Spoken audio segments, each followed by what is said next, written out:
Well,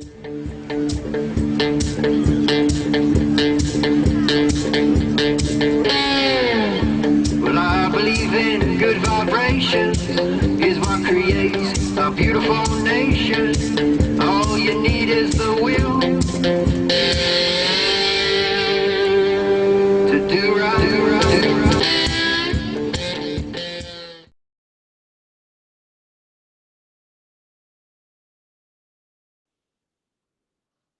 And we're live. We're live because I said we're going live, not because anybody else said we were going live. This is my reason for going live. I am your host, Jay Fry, and this is Anecdotally. Someone's getting killed, and it's either the guy who's hurting the Democrat Party or the guy who's helping the Democrat Party. We'll see which way this cookie crumbles. And with me for this journey is Sean. How's it going, Sean? It's Monday. We're here. Let's go. I expected it to rhyme more, but all right. And Josh, how's it going, Josh? It's going pretty well, sir. How about yourself? Pretty good. I am Garrett no gave me my Greg Christmas Gutfeld, sir, so therefore the rhyming does not happen. Well, how tall are you again? Taller than Greg Gutfeld. Who isn't? I got 6-year-old nephews.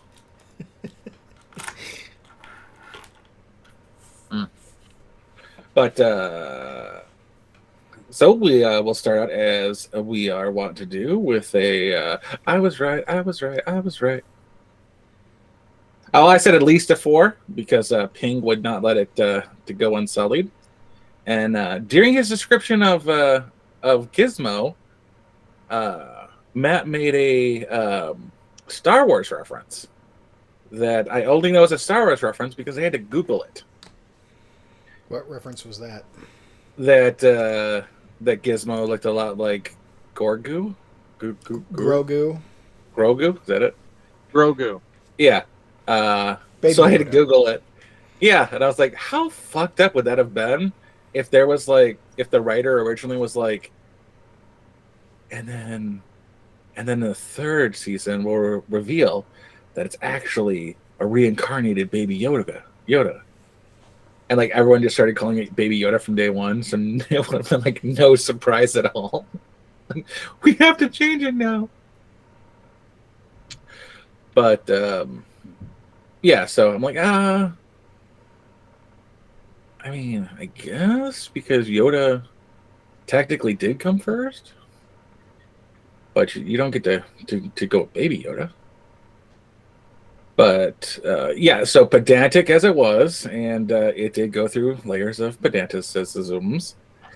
5 out of 5 for Gremlins. Any arguments against that? No arguments.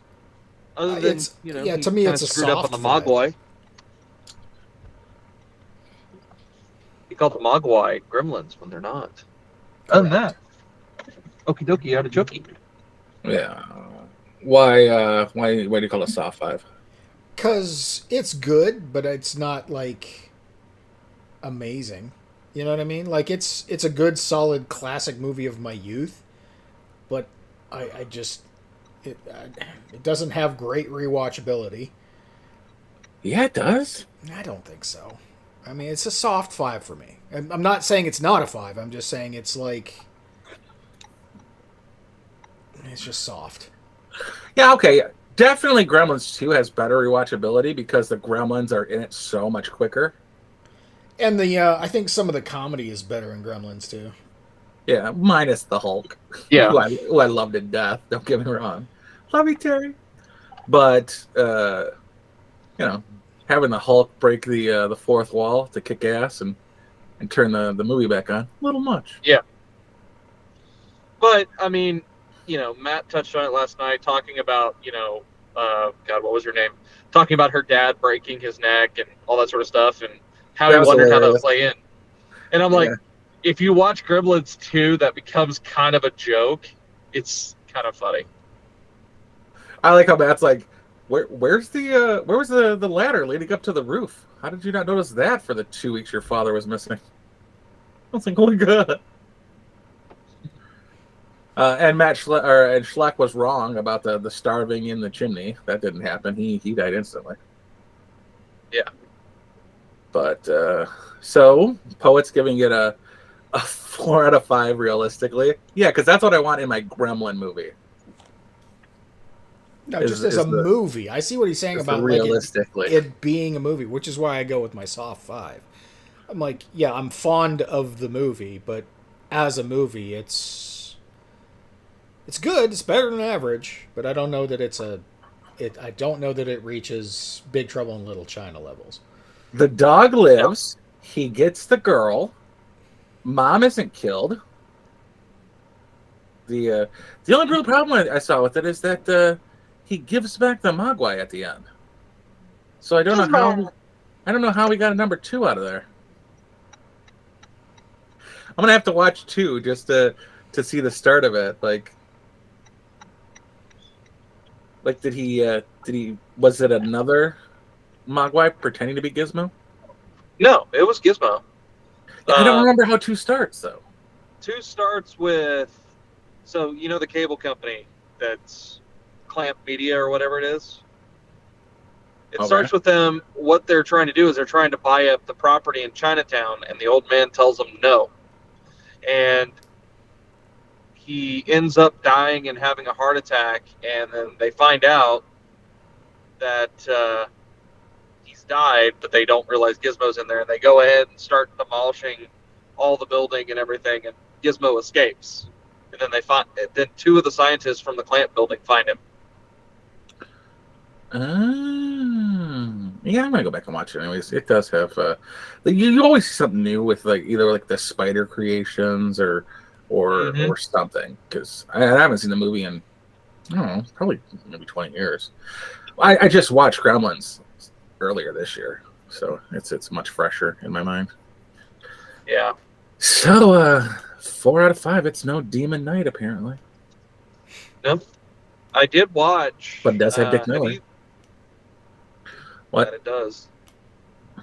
Have you guys watched the continuation of the Christmas Story on HBO yet, by chance? I don't have HBO, so I have not yet watched it. I don't even know what you're talking about. They made a faithful sequel to Christmas Story. It's Ralphie when he's older. Yeah. So is it what? Yeah. Ralphie from the 80s then? 70s. Oh, okay, that'll work. And yeah, the Bumpuses are still there, and they've got pretty much all of the actors playing the same characters, except for the dad, because obviously he passed away. Right. And that's the whole premise of the story is, Grandma and Grandpa were coming up to see the kids and everything, with Ralphie living in Chicago, and they get the call that Grandpa died, and they go back to Indiana, and hijinks ensue. Did they use the same house? Yes. Because I heard absolutely nothing about them filming at that house. It looked like the same house anyway. Because that house is a tourist trap right now. Isn't he banned from there? I don't know. Why would he? Isn't Ralphie banned from the house? Why would he be banned from the house? Didn't you tell me he was banned from the house? No. You told me somebody was banned from some house. That's for sure. Definitely remember that being told to me by you. Yeah. I've never heard that. Well, I take that back. I had heard it, but I never confirmed it. And I never told anybody that. So. No. Sean told me about some house or no. Anyway, Friday the 13th has that. When I visited the house, it was I've been there twice, but the first time I visited the house was in 2020, right as the COVID lockdowns were happening, and they weren't letting anybody into the house. Mm-hmm. Well, I know. So Friday the 13th had a iconic, and not really particularly iconic. It wasn't like the Amityville house. Speaking of, I also have a story about that. But the first Friday the 13th movie and the Friday the 13th house, but by the third Friday the 13th movie, they just built the house. And the same thing with Amityville. Um, the Amityville house from the 70s, they renovated and updated it to get it to not look like the Amityville house from the 70s. So Ryan Reynolds sequel remake, whatever you call the one with Ryan Reynolds, they just built the house. So that happens. Well, it's like the Psycho House has always been a house on the lot, and I think that's Universal. Yeah, it was Universal. So It's right down the road from the Leave It to Beaver house. Is it? Yeah. But yeah, the sequel to Christmas Story was pretty good. It tugged some heartstrings and it hit some memba berries, I'm sure. Yeah, is it as good of a watch as the original? You know, I would say it's got some great moments in it.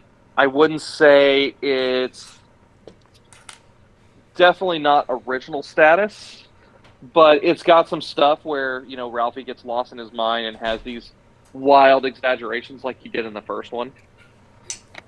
And there's lots of little gags and that sort of stuff. There's the Santa... Higbee's is still there, so the kids go up and see Santa and take the slide down and all that sort of stuff. But there is definitely some, I don't know how to put it. Definitely some modern feminine things going on, like they made Ralphie do all the Christmas shopping while Mom, who had fallen off the porch because she wanted to go ice skating, was in ice skates and fell off the porch and broke her leg. Mom and Grandma sat at the bar and drank while Ralphie did all of the Christmas shopping. I mean, that's fair. Yeah. Bitch got a broken leg. But they didn't use the original actress that played the mom in the original Christmas Story. She's still alive. Yeah. Yeah. Yeah, but they didn't use her. You know who they used? Is she acting at all? I don't know. That may be why. But they got the lady that was this... God, what was... She was the stewardess from Airplane. Oh, Shelley? I think so. Yeah.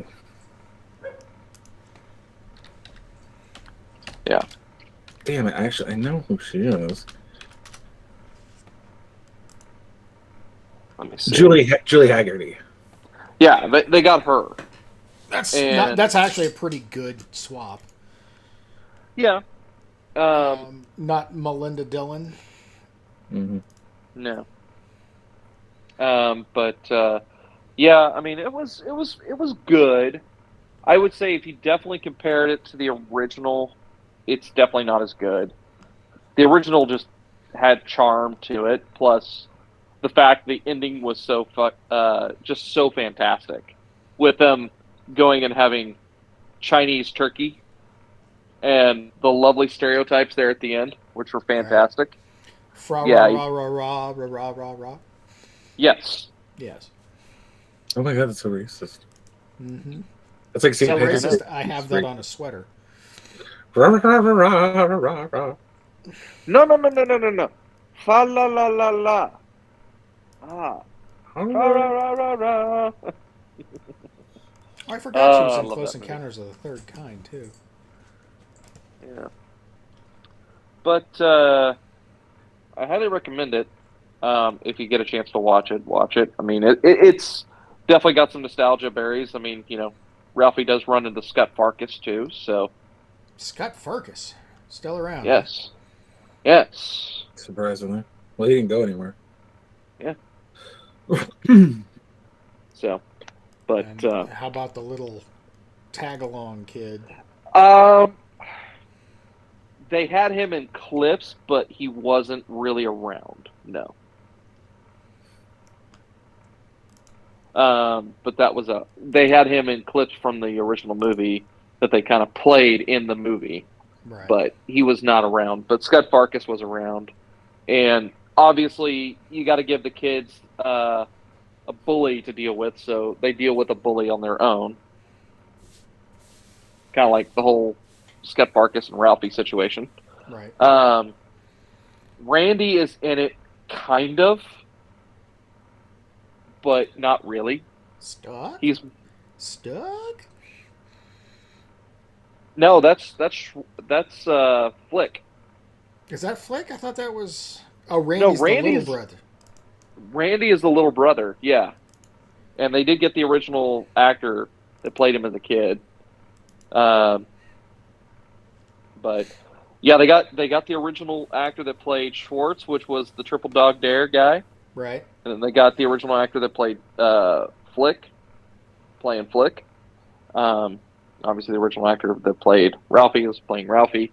But yeah, I mean, it was pretty watchable. I would probably give it about a 3 or a 4 out of 5 if the original was a 5.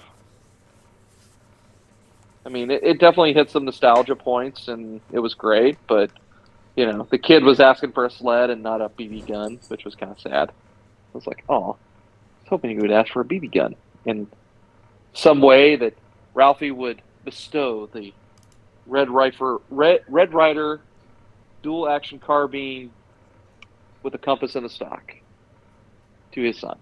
But alas, no. It was like only in the movie for like a split second, and it was in a cardboard box in the attic. Right. Yeah. So, but yeah.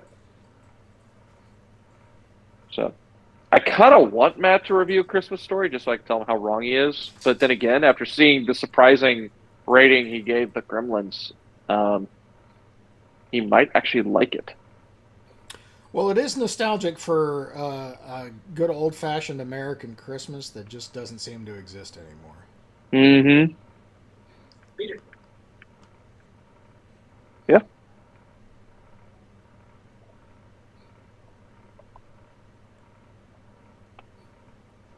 Scott Farkus was in Freddy vs. Jason, apparently.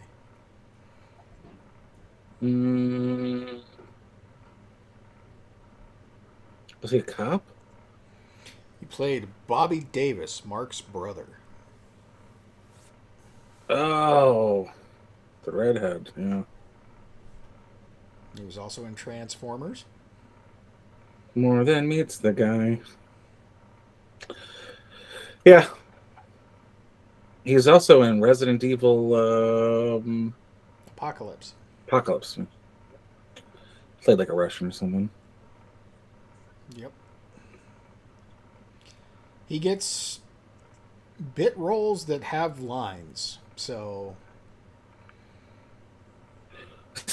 You just described a decade of Alan Tudyk's life. Yeah, pretty much. I mean, he's no Alan Tudyk, but yeah, basically. I mean, he's making a living in Hollywood off of it. That's for sure, but...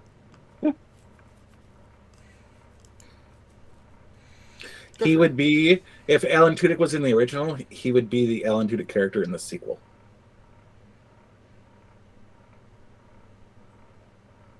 Yeah. But, no, I survived. I am Wash. Actually, that was a pretty good casting for the the spastic redhead and the suicidal redheaded brother. Yeah, that was all right.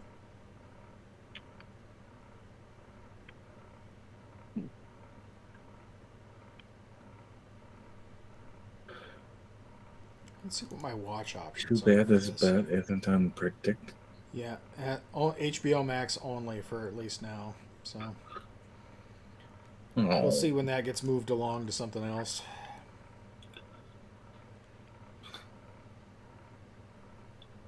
I just did that with Top Gun Maverick because I was thinking about people getting replaced, and I'm like, there's no way Kelly McGinnis made it into Top Gun 2. like she did not. She aged properly. Tom Cruise is the one who hasn't. No, I agree that Tom Cruise hasn't aged, but I think you're being too kind to Kelly McGillis. She aged poorly. No, no. There's the proper aging, and then there's the not aging, and then there's whatever the hell Kenny Rogers did. God, I love that man. But Well, he did what Madonna did. So yeah, we can at least say that Kelly McGillis didn't do what Madonna did. So good for her for that. don't do those things. Yeah.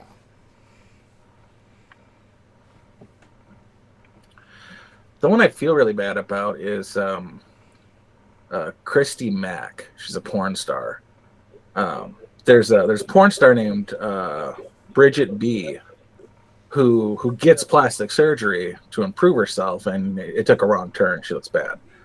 But Christy Mack, she was dating a UFC fighter who absolutely beat the shit out of her.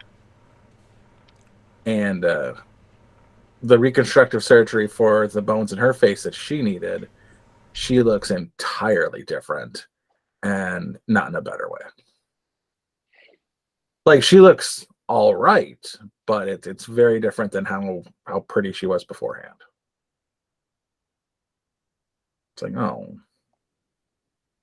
Madonna just voluntarily did it because she didn't want to age gracefully. Well, I mean, her whole identity was wrapped up in being a sex symbol from 1990. God knows I gave her a complex. 30 years later, she's just not going to look the same. And she has no grace like a Helen Mirren or even a Cindy Crawford, for that matter. Dame Judi Dench. Well, Judi Dench was never what one would call a hottie. Never exactly a sex symbol. No, I said I got to start Googling ages. Judi Dench. But she didn't even have the grace of, let's say, Betty White, who was a bombshell in her early 20s and 30s.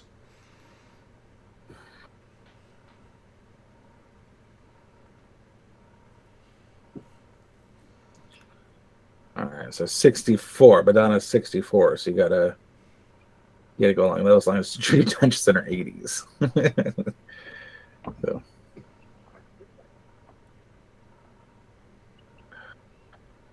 Yeah, Meg Ryan wasn't looking that bad. I saw her too. Let's say Meg Ryan. Yeah, Meg Ryan looks like shit these days too. Okay, so 61. Not looking the greatest. Let's try Michelle Pfeiffer.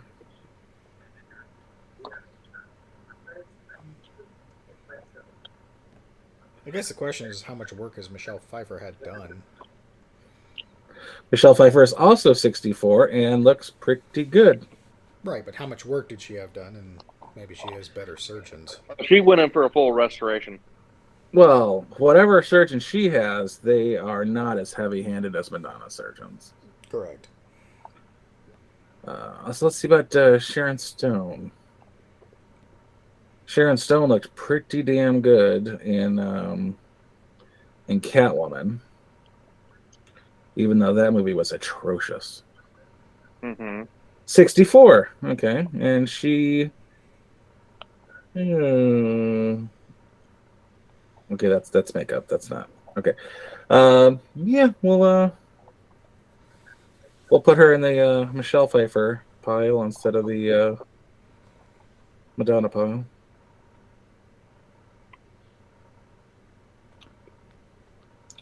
How old's Demi Moore? She's got to be right around the 60s. 60, period. Okay. Mm-hmm.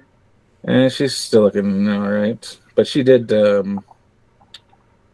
after her kid, she had a boob job. And it's a pretty good boob job. I'd have hired her. I never thought she was all that attractive ever. Demi Moore? Yeah.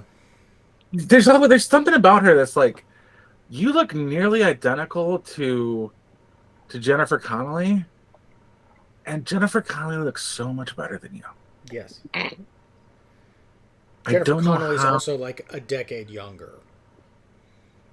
Fair enough. But just comparing any movie to any movie. It's the way they carry themselves. Jennifer Connelly carries herself very womanly, whereas Demi Moore carries herself like a girl next door tomboy sort of dude. Yeah. I mean, what is that movie that she did with G.I. Jane? No. One Crazy Summer. Yeah, One Crazy Summer. That's it. With John Cusack. She kind of played herself in real in acting. Yeah. Her real demeanor.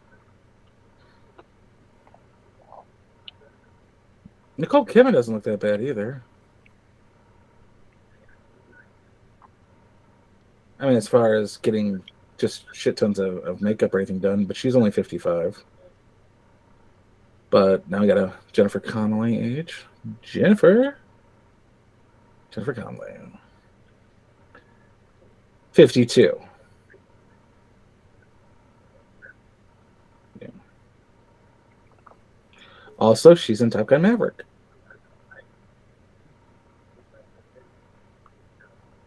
And career opportunities. Oh, turns out you do care, didn't you? Huh? No, OBS is going a little nuts for some reason.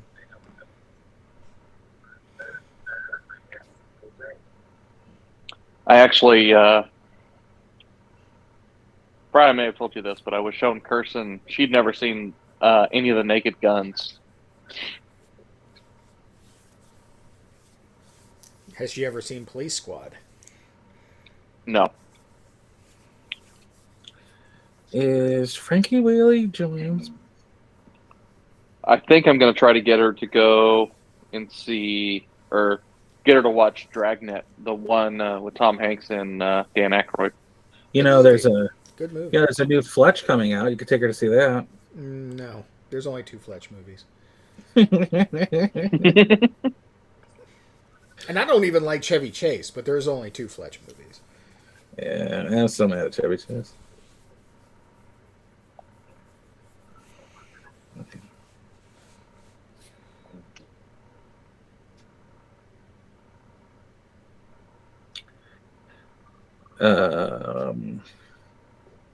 Yeah, it pisses me off.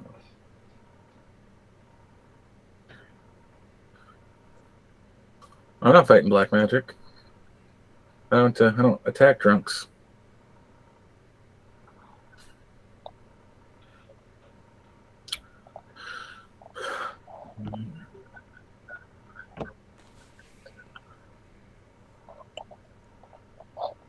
I don't know if you work in a coal mine, is it unintentional or intentional to get blackface when you walk into a coal mine? I think he does it on purpose, and that's all you need to know about that.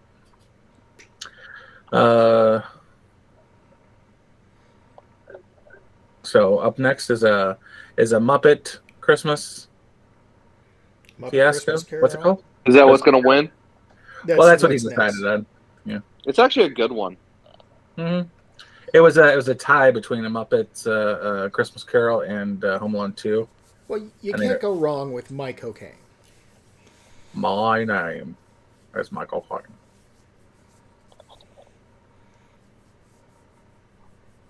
Well, it's not even that.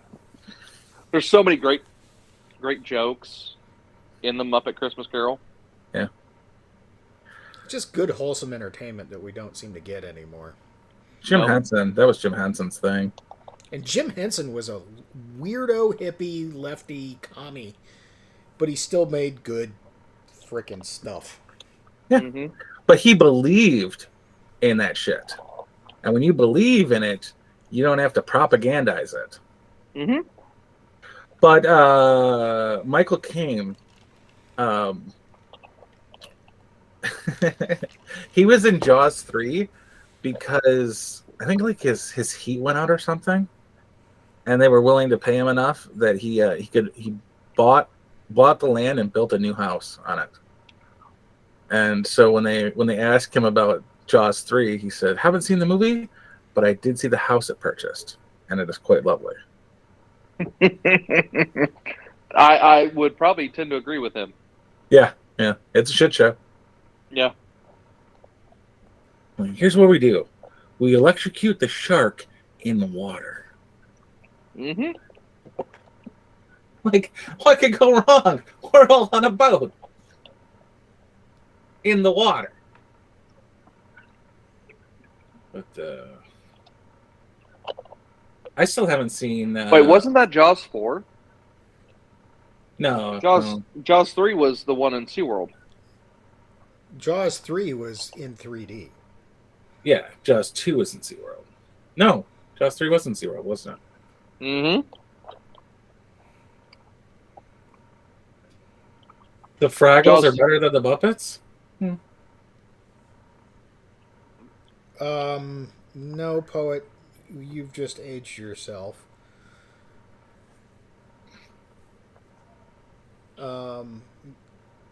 Both Jim Henson, by the way, but the Muppets were better. I was going to say, isn't... The Muppets were better because of the Muppet Show.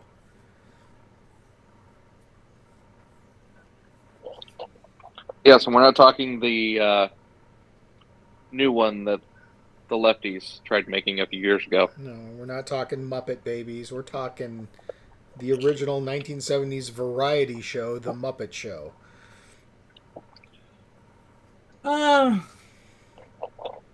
With sketch comedy and vignettes. Vignettes. Come on, Swedish Chef. Come on, the Swedish Chef is classic. I can see how the Fraggles aren't tainted.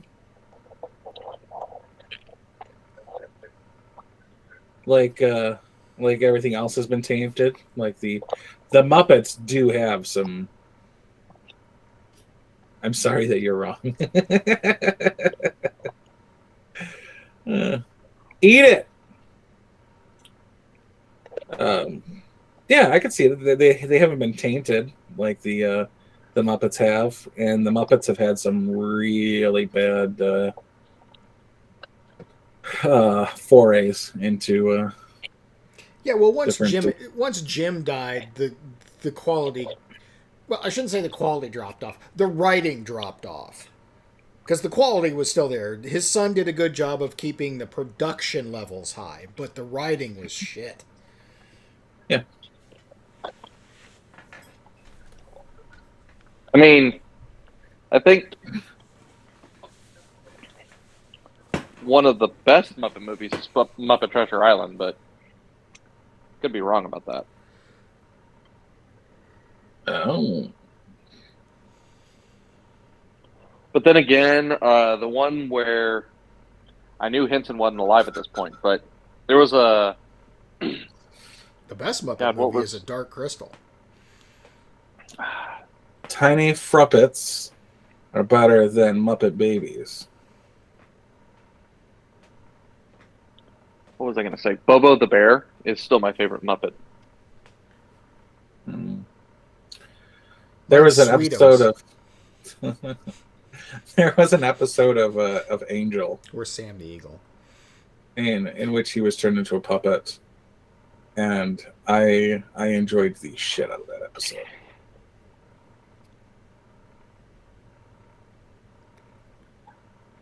That better not be Meet the Feebles. Maynard, is that Meet the Feebles or Feagles? I can't remember. No, Tiny Fruppets Party Pals. Yeah. I don't know what that is, but I don't like it.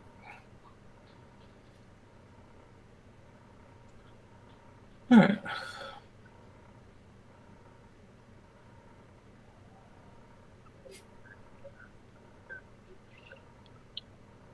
Welcome to live chat. Remember to guard your privacy and abide by our community guidelines. Guidelines, really. So, who do we think is going to get whacked first? Sam or Elon? I think I think they're going to protect Sam.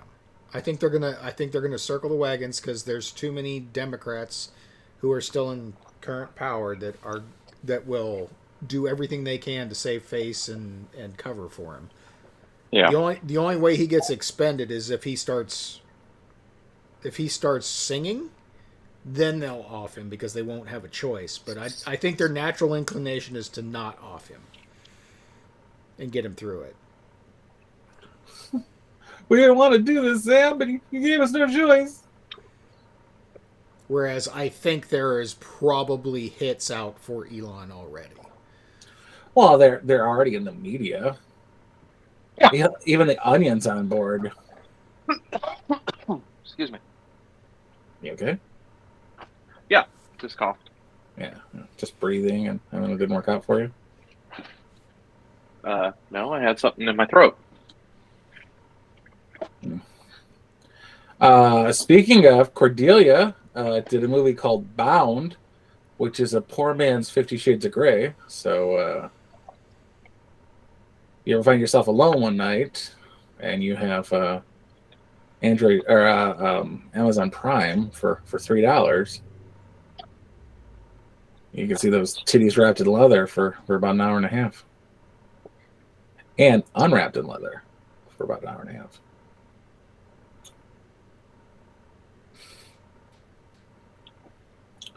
Just, keep in mind, cold winter's coming.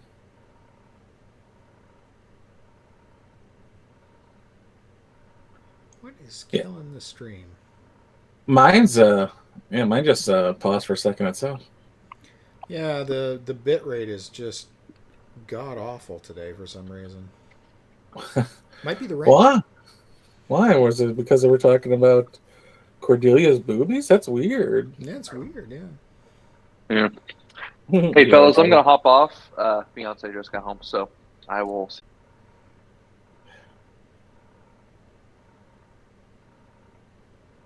I don't know. It'll be interesting to see, because Matt, they want him to testify in front of Congress, and last I heard, he gave an excuse to not. He's like, I'm too busy doing other stuff. I don't need to go talk to Congress. Yeah, well, now you're in a Bahamian jail cell. Right. Well, this is the interesting power of the Democrats in Congress, because that statement pissed off Maxine directly. And it wasn't but 36 hours later, he's arrested by the Bahamian Police.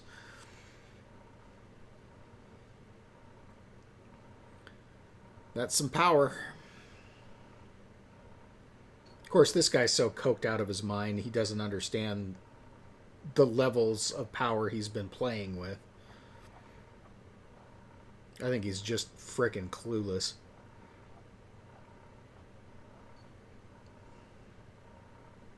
Yeah. Because if you did, you wouldn't have sold all your money out. You'd have kept some to keep you safe at night. Right. I think he genuinely thought these people were his friends. You give me $16 million, I'll be your friend too. Oh, I'll pretend to be your friend, but it's like a classier, indecent proposal. Yeah, it's more wholesome.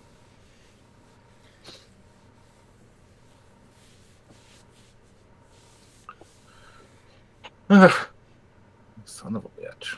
What's funny is that up until about 3 months ago, I never heard him. Elon was in the same position as SBF in that the left loved him. They were singing his praises. I don't know about 3 months ago. 6 months ago. I would say 2020. Well, 6 months ago. Right before he proposed to buy Twitter. They loved him. They were singing his praises. They were willing to forgive the occasional tweet where he wasn't 100% on board with the message. And now he's public enemy. He should be their goddamn darling. but they say stupid shit and they attack him and all the other nonsense, and now they're going to investigate. I posted earlier today about a guy who said Elon Musk is why we should tax the rich. I'm like, yeah, this is the left's opposition to. What they don't understand is if they want to maintain any gains, they need him to be on their side, because he's not, as much as they're calling him a Nazi or a right-wing white supremacist, et cetera, et cetera, et cetera. The usual fare that they call all of us. What they don't seem to realize is he's not that far to the right at all. As a matter of fact, he's probably, tail of the tape, still a globalist lefty. He's just about as far right as you can get with still being that. And that if they played ball with him, their losses would be significantly less. But they can't do it because of the ideology. Mm-hmm.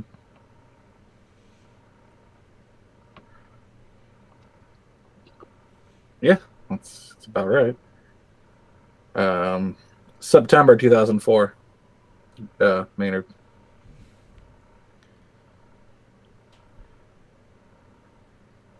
But they don't think about it in any terms like that. Like he is not right of even center. No. He's just right of them. Yeah, he is a 1999 year 2000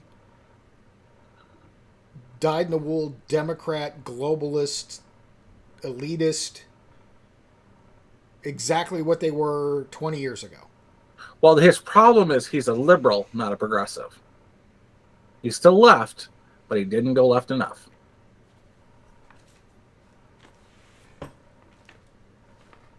I think he would be willing to if it wasn't so fucking retarded. You know what I mean? Like, if it was at all sensible, he'd buy into the leftist nonsense. Like, I'm sure he'd buy into the LGBTQ trans nonsense.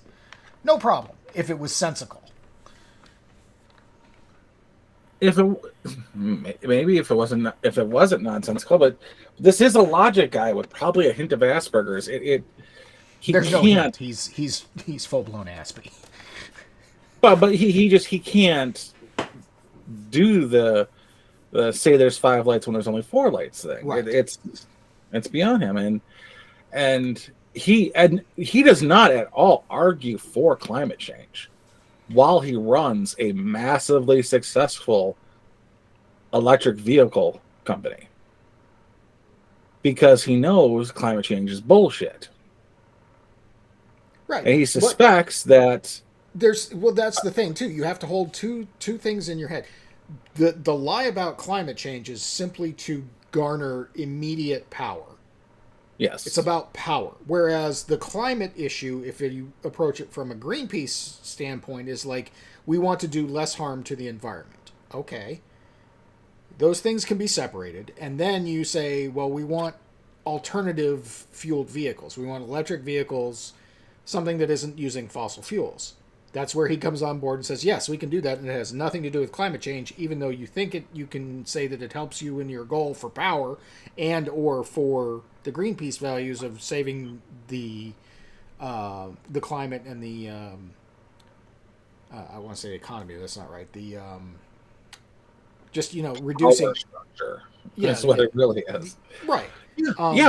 No conservative is against leaving the planet better than they came into the planet themselves. Correct. No one wants dirty water. Correct. I go out into nature, and when I'm out there, I try to do something to better it. A climate protester goes to the picket outside of the Keystone XL pipeline and leaves it a toxic wasteland. The Tea Party, when it went to protest, it brought its own garbage bags and left the places it protested nicer than when they got there. Mm-hmm. Those are conservatives. Conserving. Conservatives are also conservationists. Yes, we're not against it. We go out into the woods and we shoot a buck, and that happens twice, 3, maybe 6 times if you're really pernicious. But the rest of the year, we're still going into those areas, and we're clearing blinds, and we're the ones paying for the maintenance on parks with the tags. That's what we do. We do love the environment, not at the cost of our children's future. Correct. Like I live on a mountain. It is like clean coal, providing for your Tesla, is still burning coal for your Tesla. But I also live in the nuclear corridor. So nuclear energy, which is much cleaner, is an idea. But to have these electric car mandates in California that don't even have sustained power throughout the summer or the winter, at what point does your trust the science lead to you actually trusting the science?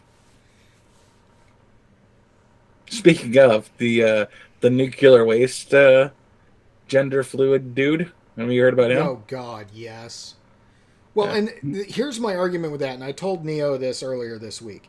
That guy is screwier than a Stanley factory, assuming they're still making screws. I don't. He's just nuttier than a squirrel turd. I overuse I think that. he just makes screwdrivers. The whole Stanley factory. Either way, guy's got screws loose. Just a complete mental case. Problem is his education, his degree, and everything about his professional life outside of the personal aberration and weirdness. He is exactly the guy you want for that damn job. He may have been a diversity hire, but on accident they got probably the most qualified guy out of their stables to do that particular job. It's really odd.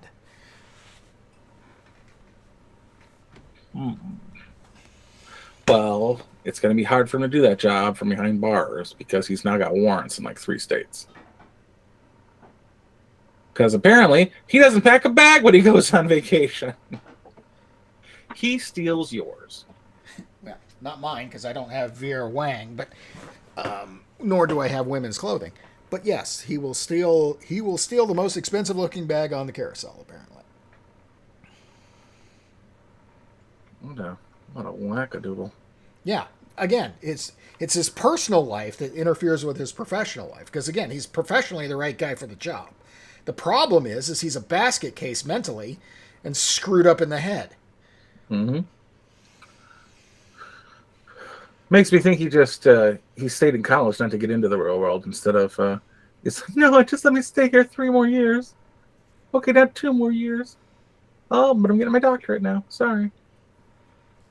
Well, and the pictures of him with that quote-unquote Admiral Levine dude. Careful. Careful, this isn't Twitter. It's fine. I don't care. You can't hide an Adam's apple that big. I don't know. Brittany Griner's mine too. Don't get me started on that con. Apparently she's back. Yep. What a waste of a trade. Good Lord.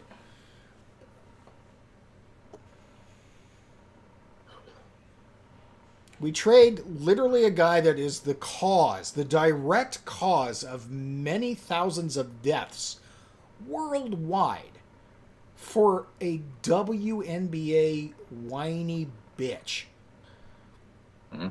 that can't even dunk. 6'9" and can't dunk. My favorite part was somebody said we traded an NBA player for somebody who could actually shoot. Yeah, that's pretty good. Mm-hmm. I think it's funny that the same day they made the trade, he traded an arms dealer and they're pushing forth on legislation to ban assault rifles. Like, why would you give that guy up? But that's your thing. If it wasn't for hypocrisy, well, and did you see Trump's Trumpian worded response?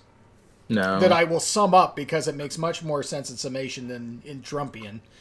Basically, he said he had the opportunity to trade for the other guy that everybody's complaining about, the ex-Marine. Yeah. But he wouldn't make the trade because he didn't feel like giving up the Merchant of Death for any number. Well, for the imbalance on the trade was a bad deal for somebody we wanted back, let alone Brittany goddamn Griner. But yeah, so it's just there was no cognizant. Again, this is Biden we're talking about, so yeah, there was no cognizance, but there was no cognizant understanding of the magnitude of the guy we had to give up. Mm-hmm. We traded a queen for a pawn. Pretty much.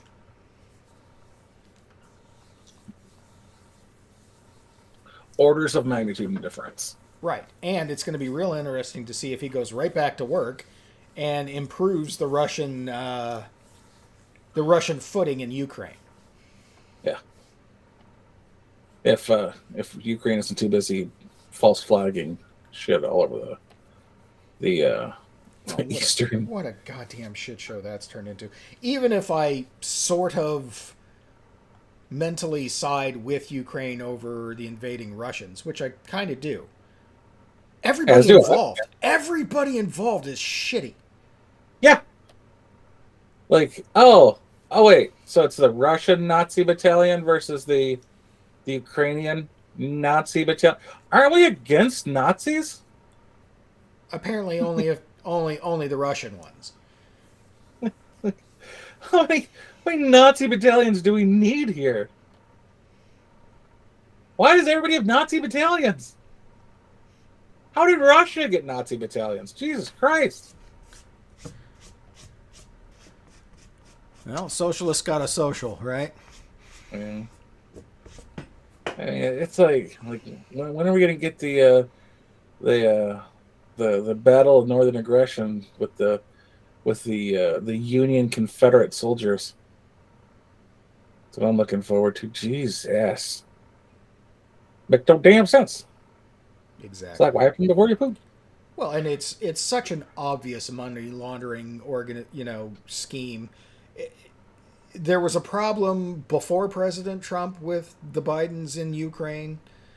Biden becomes president, and there's an immediate problem with finances in Ukraine and the funneling back. If you think the Sam Bankman-Fried thing was a scandal because he was giving to Democrats, can you imagine what they would charge Zelensky with?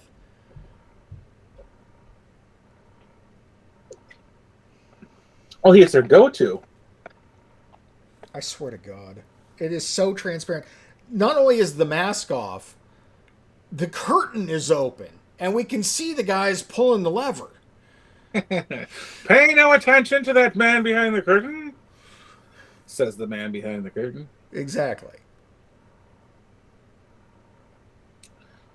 We can see you, wizard. I am the great and powerful. You're just an asshole with a hot air balloon. Somehow played by James Franco. I don't even get that one. So I used to buy this apple juice from the Ukraine, and now it used to say right on it, made from concentrate or concentrate from Ukraine. Yeah. Now the concentrate is from Poland, Ukraine, and Moldova. Because apparently they're the apples aren't getting picked in Ukraine anymore. Why aren't you buying American apple juice, you bigot? What American apple juice? Oh, I'm fucking juicy juice. Juicy Juice. I don't know that that's American. I don't even know if we're producing as much anymore. Although we certainly could. There's nothing holding us back. It's just. I mean, I technically do. I mean, I buy apple cider, and that's locally made. Yeah. I mean, locally made. Like right down the fucking block from me. In fact, it's $1 more if I don't bring back the last jug I drank it from.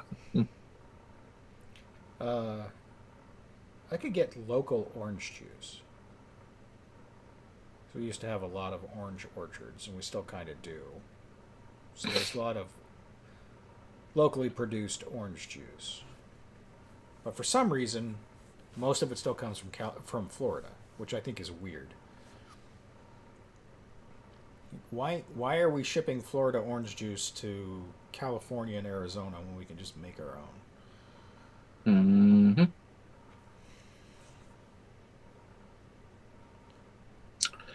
I buy American cherries when Michigan feels like making them.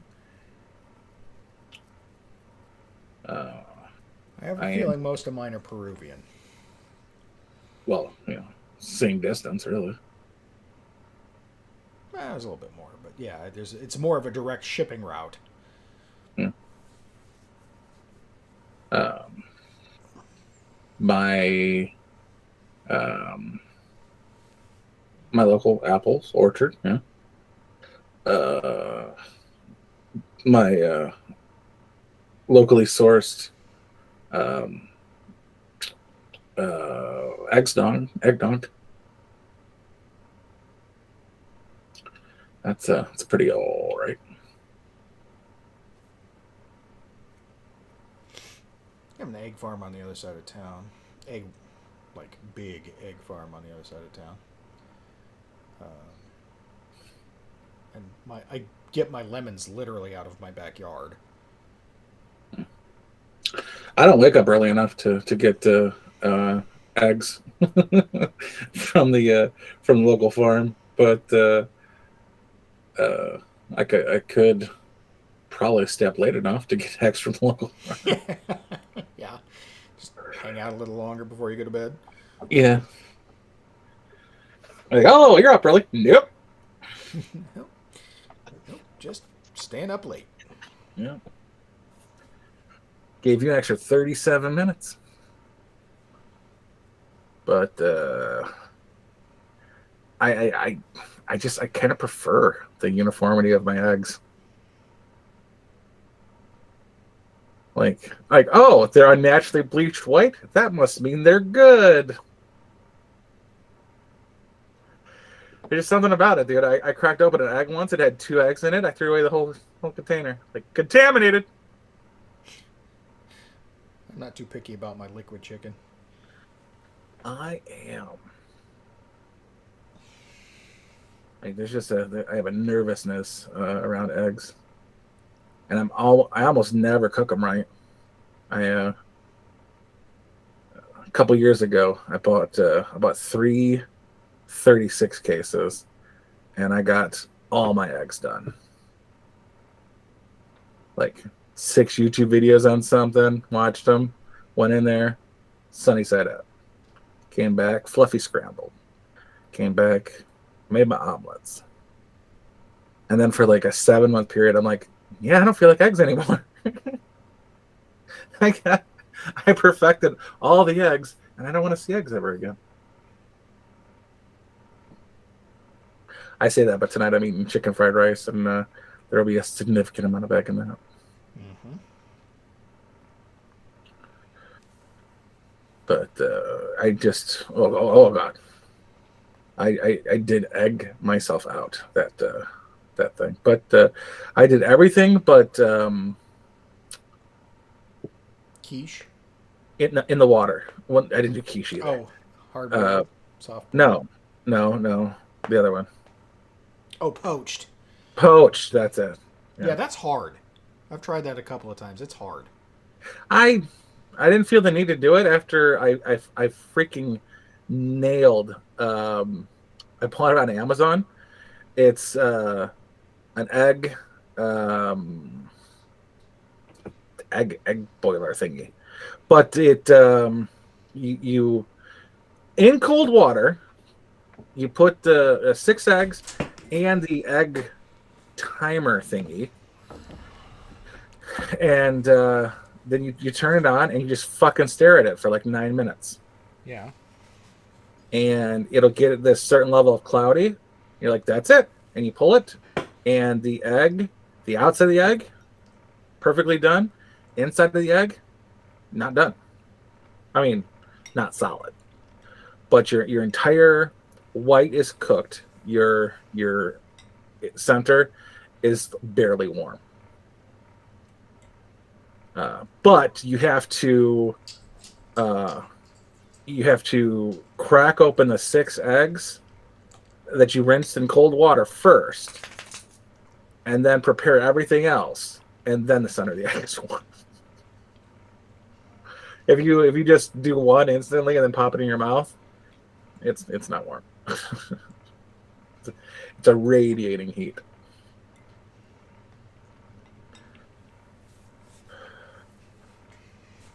Yeah.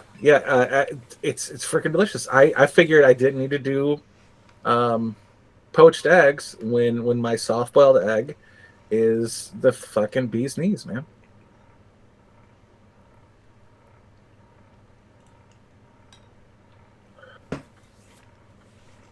Yeah, I love eggs Benedict, but poaching eggs sucks. Yeah, I just couldn't get behind it. And one day I did omelet in the bag. Yeah. And I hated looking at that omelet. Yeah, they're not pretty. Yeah, the entire time I ate it, I was not happy with the look of it because like the corners were filled in with egg, and it just looked like the bottom of a bag. I'm like, maybe not. But also, I went camping once, and I did eggs in a bag, but the opposite. You know, it's a paper bag with 2 strips of fatty bacon on the bottom, and then an egg on top. Did you ever get into the sous vide method? No, I just didn't want to spend $100.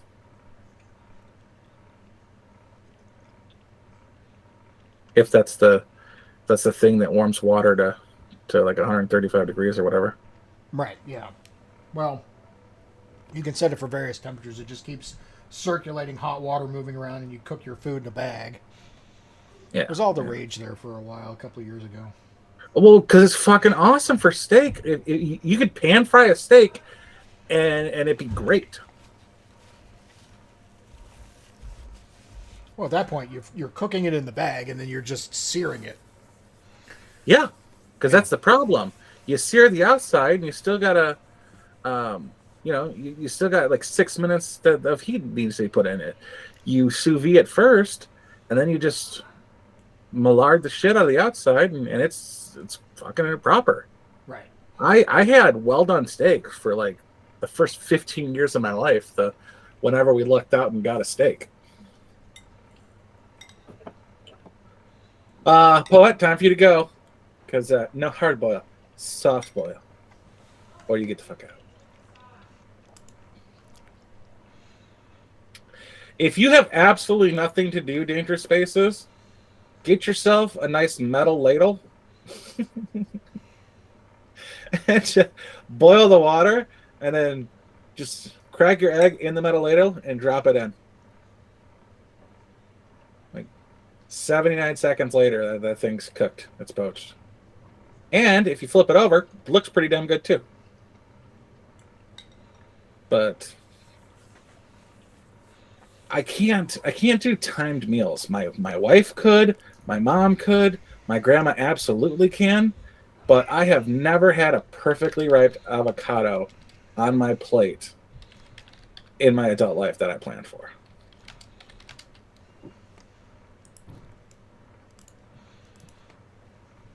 I once had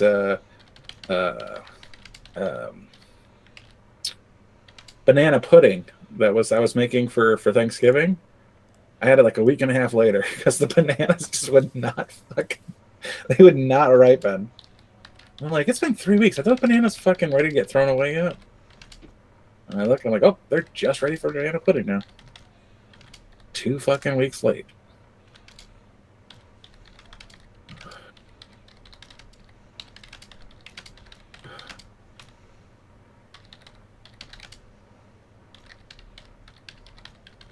It isn't poached unless you use milk?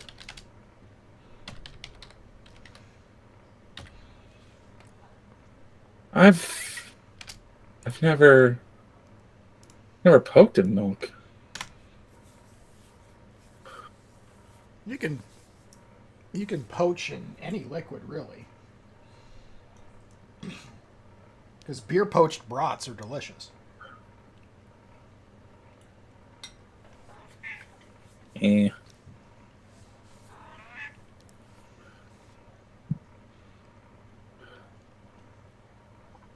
Yeah, I can believe One it. stick of butter? Call the fuck down, Paula Dean. 1 stick of Butter.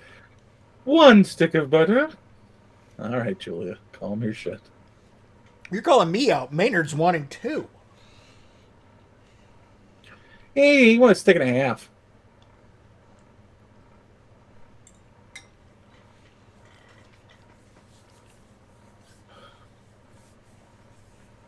Three tablespoons of lemon juice.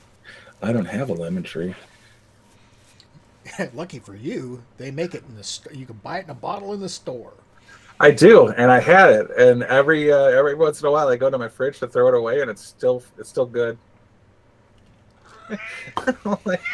I bought a lemon and a lime once because I was going to tenderize something, and I couldn't remember if it was lemon or lime. So I'm like, pretty sure it's lime, but I get the lemon for tea. And like 6 months later, I'm like, I should probably throw those things away. I get up, and they're good for like another year and a half. Ew. How long is this supposed to last for?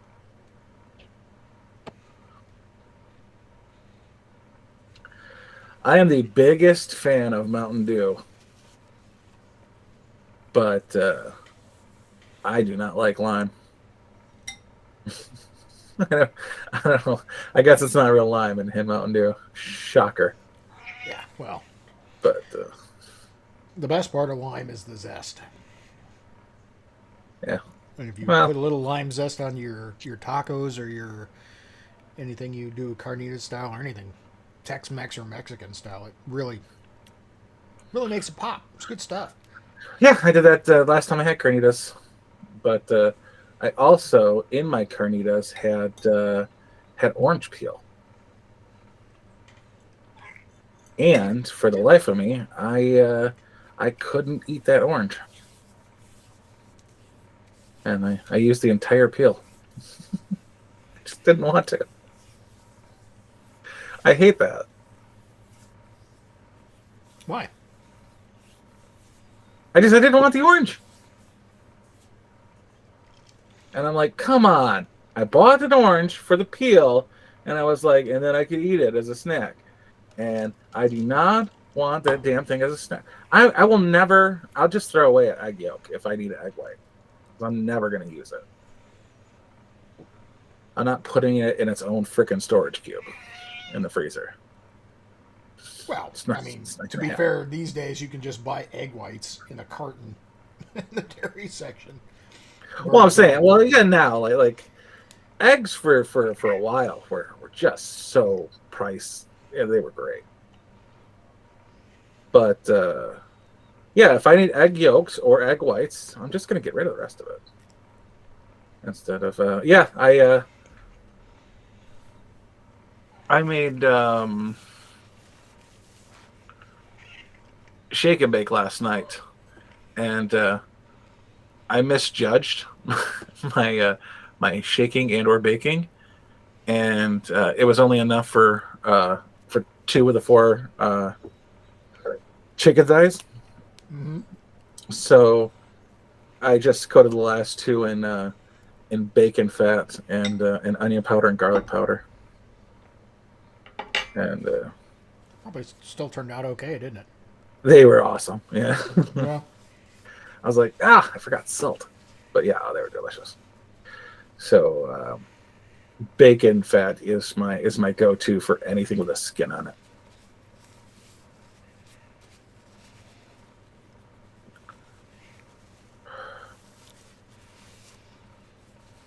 Fried egg on a burger is pretty good. I have enough problem eating a fucking burger. I don't need to add that complication to it. How do you have a problem eating a burger? Well, like the tomato wants to fight with the onion, or the lettuce is too slippery for the cheese. I'm always fighting some of them. I bought tinfoil wraps specifically for burger size so that I can keep the ass end of a burger in line. I eat around it like a freaking retard. I have to look at my burger before I take a bite. Just so I don't get tinfoil.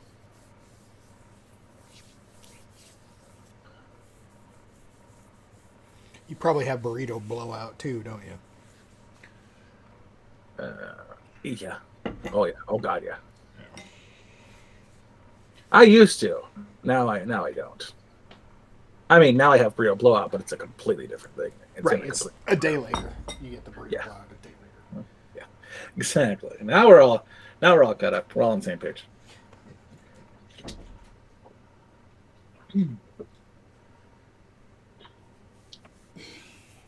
My garlic powder and onion powder are my two favorite spices as well. But my wife used to do this thing where she would add garlic and onions, which is a level I'm not ready to treat myself to yet. But apparently she liked herself. So, like I'd come home and there'd be onions and green peppers sauteing, and I'd be like, "I thought you were making hamburger helper tonight." But yeah, this is what it starts with. Like, I didn't know hamburger helper started with love. I thought hamburger helper started with, "You got 40 minutes to eat. What do you want?"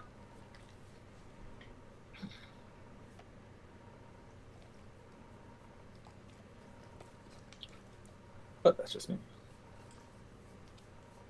Yeah. Anybody who doesn't cook their green beans and bacon fat is doing it wrong. Yeah. I personally am a Brussels sprouts and bacon fat guy myself.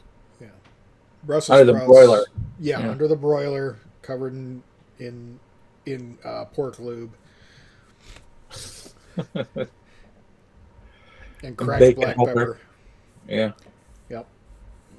Yeah, I'm not That's a big fan something of I green didn't. beans. That's something I didn't expect. Is cracked black pepper to be on my list of shit I have as an adult. I got Himalayan pink sea salt. I got every sort of salt you can imagine besides for table.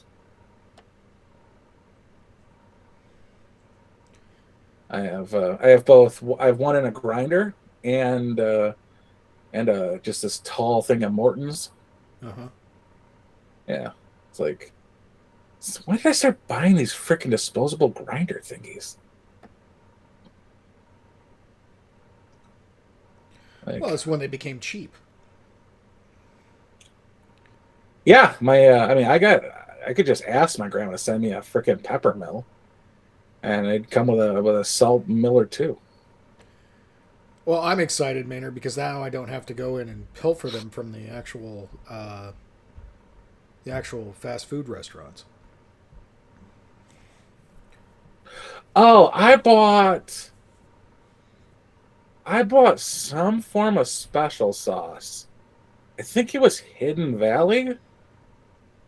And I thought it was like maybe like McDonald's Big Mac sauce is what I thought it was. It is not. I don't know what special sauce has sriracha in it, but fuck you. What's wrong with sriracha? I was expecting something completely different. Okay. It was like, what the? And it was on a what the hell was it on? Anyways, it did not go well for me. I was like, wait a minute.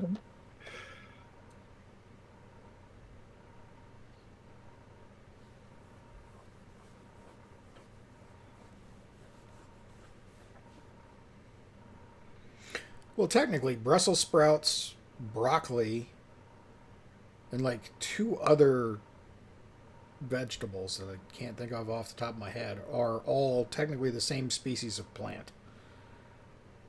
What? Yeah. Let me Google that up. The Brussels sprout's a broccoli sprout? Brussels sprout and broccoli. I don't even know what Johnny's seasoning is. Johnny's seasoning salt. If it's anything like Old Bay, I'm gonna pass. Brussels sprouts are a cultivar group of the same species as broccoli, cabbage, collard greens, kale, and kohlrabi, whatever that is. So yeah, broccoli, cabbage, collard greens, kale, and this other thing are all the same plant, just different variations. No. Brussels sprouts, broccoli, cabbage, cauliflower, which obviously, kale, collard greens, and which is collard greens is nothing but the plant part of the mustard plant. Vociferous vegetables?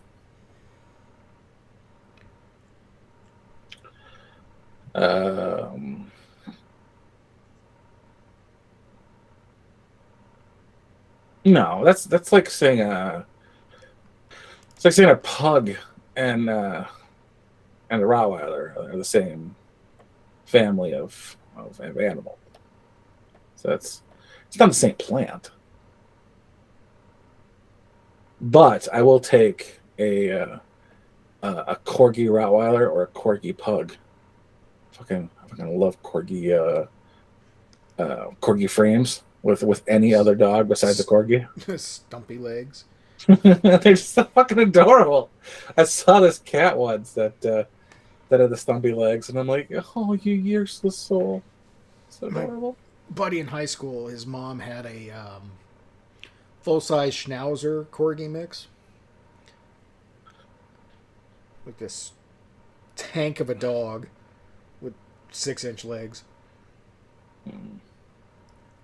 I had a pug that used to hump on the shoulder of my female Rottweiler when she was in heat. I'm like, same difference. Alfalfa sprouts better than lettuce on sandwiches. I totally agree with that. I concur. Never had them. I tried bean sprouts maybe. I don't know about that sweet and sour stuff because Taco Bell mild sauce is absolutely not the same as Taco Bell mild sauce. Well, and as far as bottled sweet and sour goes, La Choy is passable. Yeah, well, I'm just saying, like, Taco Bell makes the packets of Taco Bell hot sauce, mild sauce. Taco Bell makes the bottles of Taco Bell mild sauce. Those two things do not remotely taste the same. Yeah, the stuff in the packets is always better than the stuff in the bottle. Yeah, so I don't know what you're doing differently or wrong.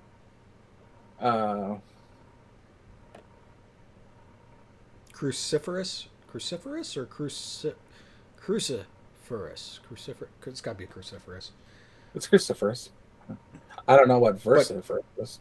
And I can't even fathom what that's going to sound like with an Australian accent. Is it for vegetables? Connect, you piece of shit. I only know of carnivorous trees, so. Yeah, that's not carnivorous. It's cuniferous. Cruciferous. You know what? That's your last ultimatum. Get out, Maynard. You're gone. Taco Bell fire sauce or nothing. I've stepped back from the fire to the hot because I kind of like my butthole not being on fire. I enjoy it. I really like the taste there. And he ate menudo and some other bullshit, and he was kicking his own ass, sweat pouring down his face. He had a napkin on one side for wiping his mouth. He had a napkin on the other side for wiping his nose, and he just looked like he was punishing himself for some wrong he did in his past life. And I'm like, what the fuck is wrong with you? That can't be good. That can't taste good. Like, I love you, but I'm not. That's a road you went down without me. You are down a road I cannot go. I refuse to. Well, I bet you're going to smell on the way home. But he ate this, probably actually had a number on the Schofield chart, hot sauce. And I was like, nope, I'm good. There are a couple of restaurants that have burn your face off hot sauces that are actually super flavorful, that are worth the pain every now and then to do that. But Taco Bell is not one of those places. And I like the taste of the fire sauce. I do. I like the flavor. I just don't like what it does a couple hours later. Oh, I've never had any of that. Like I don't feel any spice to any of the sauces. The mild sauce is my favorite. But I don't know if you guys have ever had Crystals. Crystals Chicken? offers a wing. Yeah, Crystals. Well, the Crystals. It's like the ancillary to White Castle. Okay, yeah. Yeah, they have a chicken wing that's just called the chicken wing. It's not called the spicy wing. Like Wendy's has spicy chicken nuggets and regular chicken nuggets. Yeah, barely spicy, but okay, sure. Barely spicy whatsoever. These are just chicken wings. They're not even, the word spicy isn't even in it. And it is the spiciest food I can fucking stand. And I don't even know if they advertise as spicy. Do you not like buffalo wings? I don't like buffalo at all. I don't know what it is. There's a tang I just do not care for. Like Buffalo Ranch, nope. Okay. But I've got like a fucked up sense of taste buds. Is it the cayenne you don't like, or do you like? I love cayenne. Because that's all buffalo is it's cayenne and butter. What? Yeah, that's what Frank's is cayenne and butter. I put cayenne on all sorts. I put cayenne on most of my chicken. Not only does it give it a nice golden color, to a little on the red side, but like a rusty gold. So cayenne, butter, and vinegar is really what Frank's is. Okay, so then it's the vinegar. It's probably the vinegar, yeah. Yeah, but I'll eat oil and vinegar. I don't really care for vinegar chips. It's the vinegar probably, even though I'll eat pickles and stuff. Yeah, see, I don't like pickles. I don't like ketchup. I like ketchup, mayonnaise. Yeah, like myself some Frank's. I can't do hot weenies, hot dogs. Oh, red hot dogs. Red Hots, yeah, they're Red Hot Franks, but yeah. Thanks. I didn't know what the wording was. Yeah, Franks. I don't do pickled eggs. I don't either. Yeah. But I'm part of the 10% that Maynard finally like vinegar is the tang, yes. But cilantro tastes like soap to me. Oh, I'm sorry, that sucks because Mm-hmm. cilantro lime rice is one of the best things ever. Yeah, I do not do authentic Mexican. That is a shame. But it's yeah, it fucking is. Because I've had people who like sit with me, and I'll have like specially made guacamole because there's like a lot of like my neighbors used to back in Michigan, Hispanic, and I they all knew that I was. They said I was allergic, but it's not my allergies. It's just a. Can you do coriander? Yeah, because that's the same plant. I can't do. I ordered 3 tacos from an authentic taqueria, or whatever the fuck they're called, and I'm like, these are awful. She's like, no, they're good. And that's when I found out I was allergic to cilantro, and then we tried it a couple of times, and yeah, I had no idea why I didn't like guacamole. Guacamole is fucking avocado and tomato. Like, yeah, it should be onion and some other stuff, some cumin. Yeah, and I like all those things. It's the cilantro. Yeah. But I've seen people, like we're at the party and they'll come by and they'll scoop up they'll have a chip and they'll scoop up some of my guacamole on their chip, and they'll almost be disappointed. Like, my guacamole sucks. And I'm like, the same person that made your guacamole made my guacamole, and it's only missing one ingredient, and apparently that ingredient is deliciousness from the look on your face. So I'm like I'm fucking missing out on something here. So yeah, apparently it's like the best seasoning ever, and I'm missing out on it. Well, it's good if you're one of the people that it doesn't taste like soap. It is a good flavor. Unfortunately, you, like my wife, thinks it tastes like soap, and that's a genetic thing. There's a certain genetic makeup that to them cilantro tastes like soap. Yeah, I don't taste coriander. And I almost wish I didn't taste cilantro. Well, I mean, I do wish I didn't taste cilantro. But, yeah, that was it's a disappointment. So, and it does. It tastes exactly like so. I'm like, I was a 12-year-old that cussed. I know what soap tastes like. And this is Dawn detergent levels of soap right here. Yeah. This is, Mom, I didn't realize you were home early. Levels of soap that I'm tasting. That's a damn shame, because it's good stuff. Dude, I see it in people's faces all the time. Like, and I purposely do it.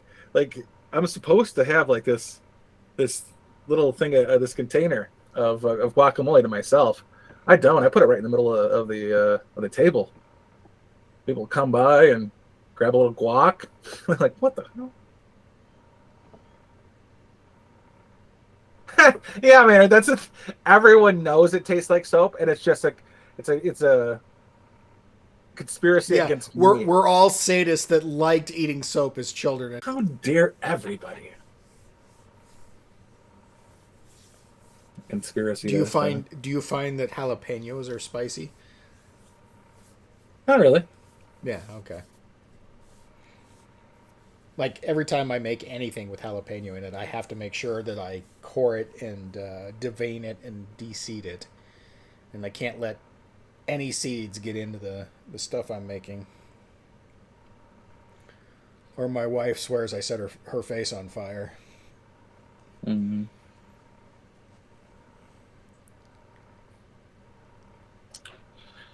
Yeah, no. Like, banana peppers are pretty spicy to me. Yeah, they can be. I mean, not like melt your face off, but dude, I'm telling you, somebody needs to find a Crystal's nearby, get like a 6-pack of wings, and come on next week. Call me a pussy, because I don't think they're not even labeled spicy. We don't have them out here. Otherwise, I would do exactly that. But I'm telling you, that is the strongest I can stand, and I have to have a drink with me, and it doesn't even say spicy anywhere on the menu.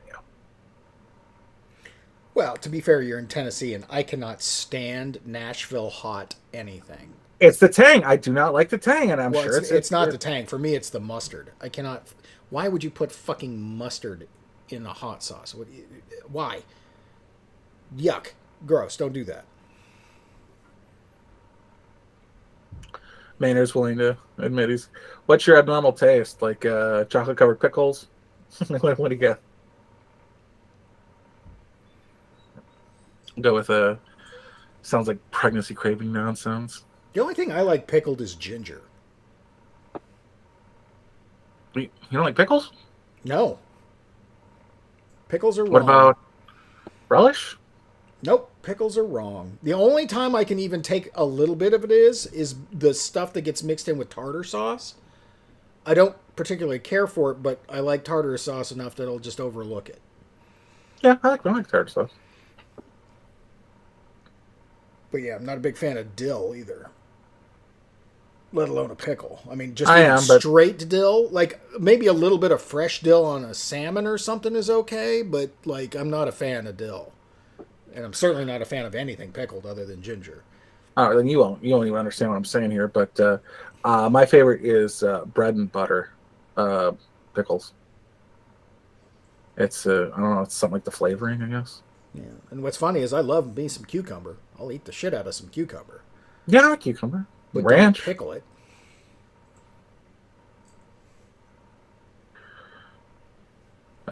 Still waiting on your abnormal taste there, Maynard. Besides for this stream. Although we do appreciate it. Mm-hmm. Yeah, you and the other two.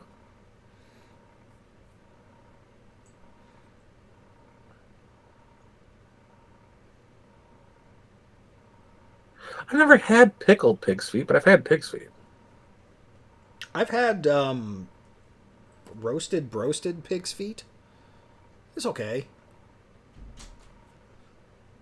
Roasted? Well, I'm not sure how they prepared them, but they were cooked. They weren't pickled. They were cooked. What the? No. What's a broasting? Roasting is like broiling and roasting at the same time. Oh. That's what KFC does to their chicken. It's broasted chicken. That's what Kenny's Rogers Roaster did too. I don't think KFC does that. That'd be hard to pull off with a deep fried chicken. Maybe I'm just thinking of Kenny Rogers Roasters then. We think of Boston Market? I don't know what Boston Market does. Because you don't broast fried chicken. You fry fried chicken. Yeah, and you're going to make me look it up. Oh, are you talking about like the grilled chicken? No. From the KFC fried chicken? Because KFC is fried chicken.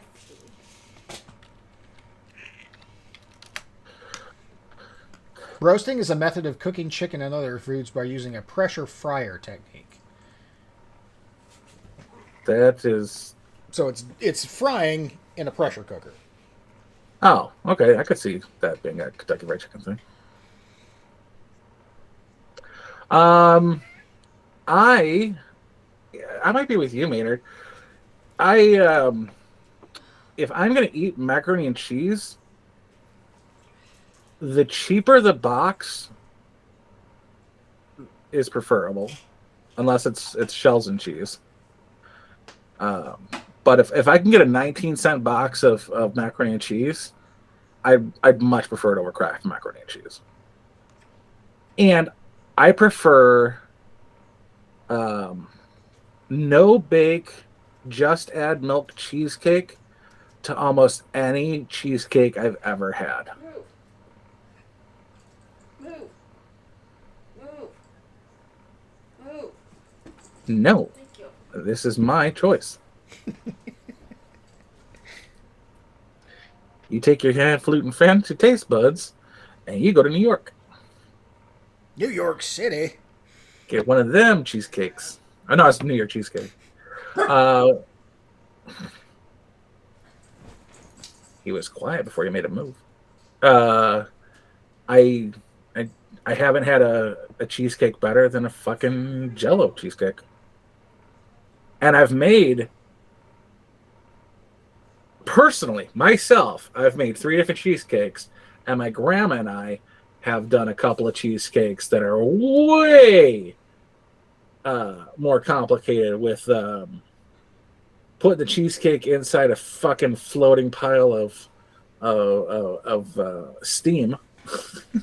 Like, there's been some complicated bullshit, and I've never had a better cheesecake than Jell-O, set it and forget it, come back 3 hours later, and if you want to add cherries on top of it, there's a second packet in the box.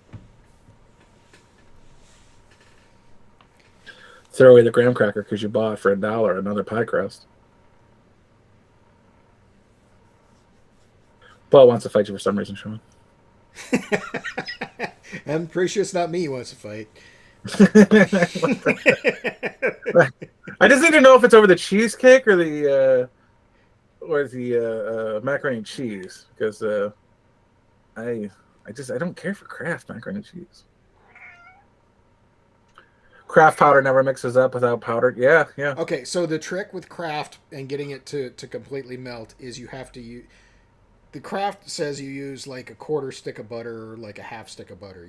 You don't use butter at all. You use Country Crock or some sort of, I can't believe it's not butter, margarine-esque spread for Kraft. You don't use actual butter. You're wasting good food on just filler food. So you use like, I can't believe it's not butter or Country Crock, and you use twice as much as they say.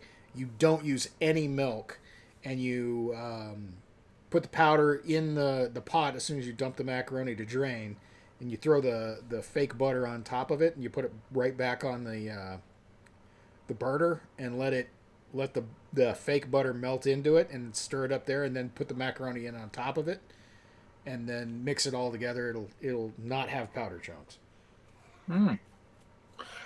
My problem is I like those $24 1 pound freaking macaroni and cheese meals. Like with the breadcrumbs on top. I don't do breadcrumbs usually. Like don't they come with it? I do. No. I make them. That's why they're $24. Oh, okay. You know, you buy the 3 different cheeses at a pound each. Yeah. So you're already $12 in. And then you got to buy eggs. You got to buy. Well, I don't buy flour because I still have flour. But I'm just saying, on a normal, when I go shopping, I'm out of everything, with the exception of like mayonnaise, mustard, relish, Parmesan cheese. Cream cheese is one of my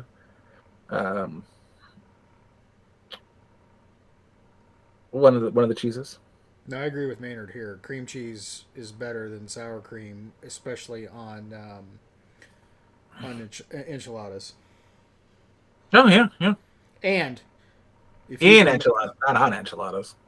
Yeah, if you make a Baja sauce with cream cheese and jalapenos, oh my god, that stuff is to die for. Never. There's creamy jalapeno sauce used in quesadillas at Taco Bell. That's pretty good. It's okay. I mean, it's not great. Taco Bell gets a bad rap, but it's actually better than a lot of people make it out to be. Mm-hmm. I want to know what. Well, it's a wedge for me. I don't.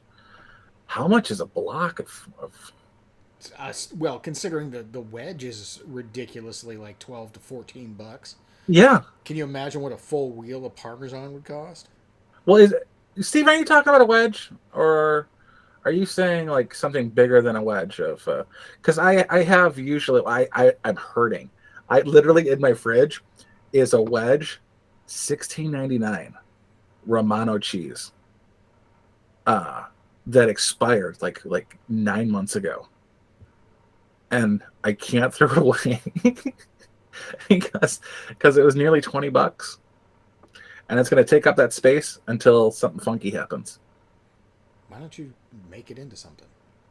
Because it expired fucking in March. Okay, so cut off the rind. Cut up like the top millimeter. Well, of that's the thing. hardware. It doesn't look bad at all. That's because it probably isn't. Especially if it's been in the fridge, it's probably fine. Yeah, well, it's still sealed in the package. I never opened it. I never used it. And I'm like, it still looks good, man. I can't. Then use it. I can't. I don't. Yeah. I hate feta cheese, and Feta is gross. And the other one that looks like it that starts with an R, ricotta. Ricotta? No, ricotta is good in a lot of pastas because it's very sweet. Maybe it's not ricotta then, but I don't like the look of it. But I'm perfectly fine eating cottage cheese. Ugh, I don't like cottage cheese. The wedges we get are $4 to $8. What are you shopping Food City or something? Are they? I do shop at Food City, and my shit's $12 at minimum. Wait, are you buying with the cheeses, or are you buying at the front of the store where everything's 3 times more expensive? Because that's where you got to get your wedges from. By block, do you mean? Are these single-use slices wrapped in plastic? Blue cheese isn't my thing either. Every now and again, I don't mind a little bit of like gorgonzola, which is a blue cheese on like a pizza, but yeah, just the blue cheese isn't my thing either. Maybe if there was like a sampler pack or something that they heavily discounted to get you into blue cheeses, I might try something like that. They can be pretty funky. Like smelling like gym socks funky. Yeah, but I mean, I've never even tried brie. Brie's good. I recently did probably the last 2 years, maybe. Munster, Havarti, Gouda. Brie is like a flavorful Havarti. It's kind of like that, got that cream and really develops a lot of flavor if you let it come up to room temperature. It spreads pretty easily too, so it's real good on crackers.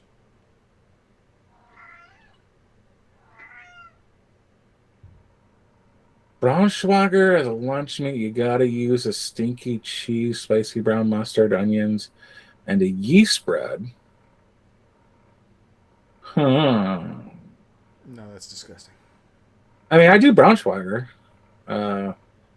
And I do spicy brown mustard. I'll take an onion. Send me a recipe or something, Maynard. I'll try it.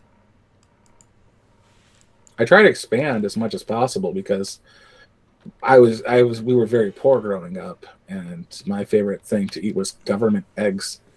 I mean, I don't mind liverwurst, but I don't need to church it up with the rest of that funk. Yeah, I definitely threw away my spicy brown mustard probably 2-3 months ago from last Easter. Also, I need to know what kind of onion and what a yeasty bread is, probably. It sounds like that would either be sharp white or red. I can't imagine a yellow or a sweet onion going well with that. A nice Vidalia. A shallot. No. They're thinking about. Never had shallots. Have you ever had beef Wellington? No, but I don't see how much. I've seen beef Wellington made, so I don't know where a shallot comes into play. It's usually they're usually cooked down and mixed with the mushroom, basically paste that goes in and goes around a beef Wellington inside the pastry. For a second, I was like, I wonder if he's thinking Scottish egg. But I don't think I can make a beef Wellington either. I don't even roll up pizza dough.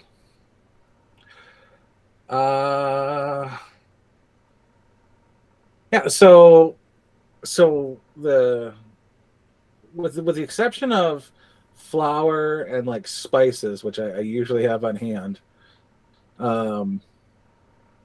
It's all the cheeses you have to buy separately because it's not a freaking sliced cheese to use for macaroni and cheese. So like $2 to $3 for the noodles, and in with that price because you're going grocery shopping, you need to buy a gallon of milk, and then like 3 different blocks of cheese. One's cream cheese, one's sharp cheddar, and the other's fucking some sort of. I personally, I'm a big fan of Colby Jack or Cheddar Jack or Colby Cheddar Jack or something along those lines. Anyways, it's seriously just a half-ass basic, a big old pot that you put in the oven. So a pan, I guess. No, what am I thinking of? Pot, pan, baking tray, casserole. Thank you. Idiom. Goddamn idioms. No, that was the thing I was thinking of like 2 weeks ago. I was like, hey guys, what's up? I got it. I mean, it's like 6 pounds of bullshit, but it's $24 minimum. But then you have a big casserole full of pasta. Oh yeah. It's not like it's not like Kraft. I can eat a box of Kraft dinner without even realizing I ate a box of Kraft dinner.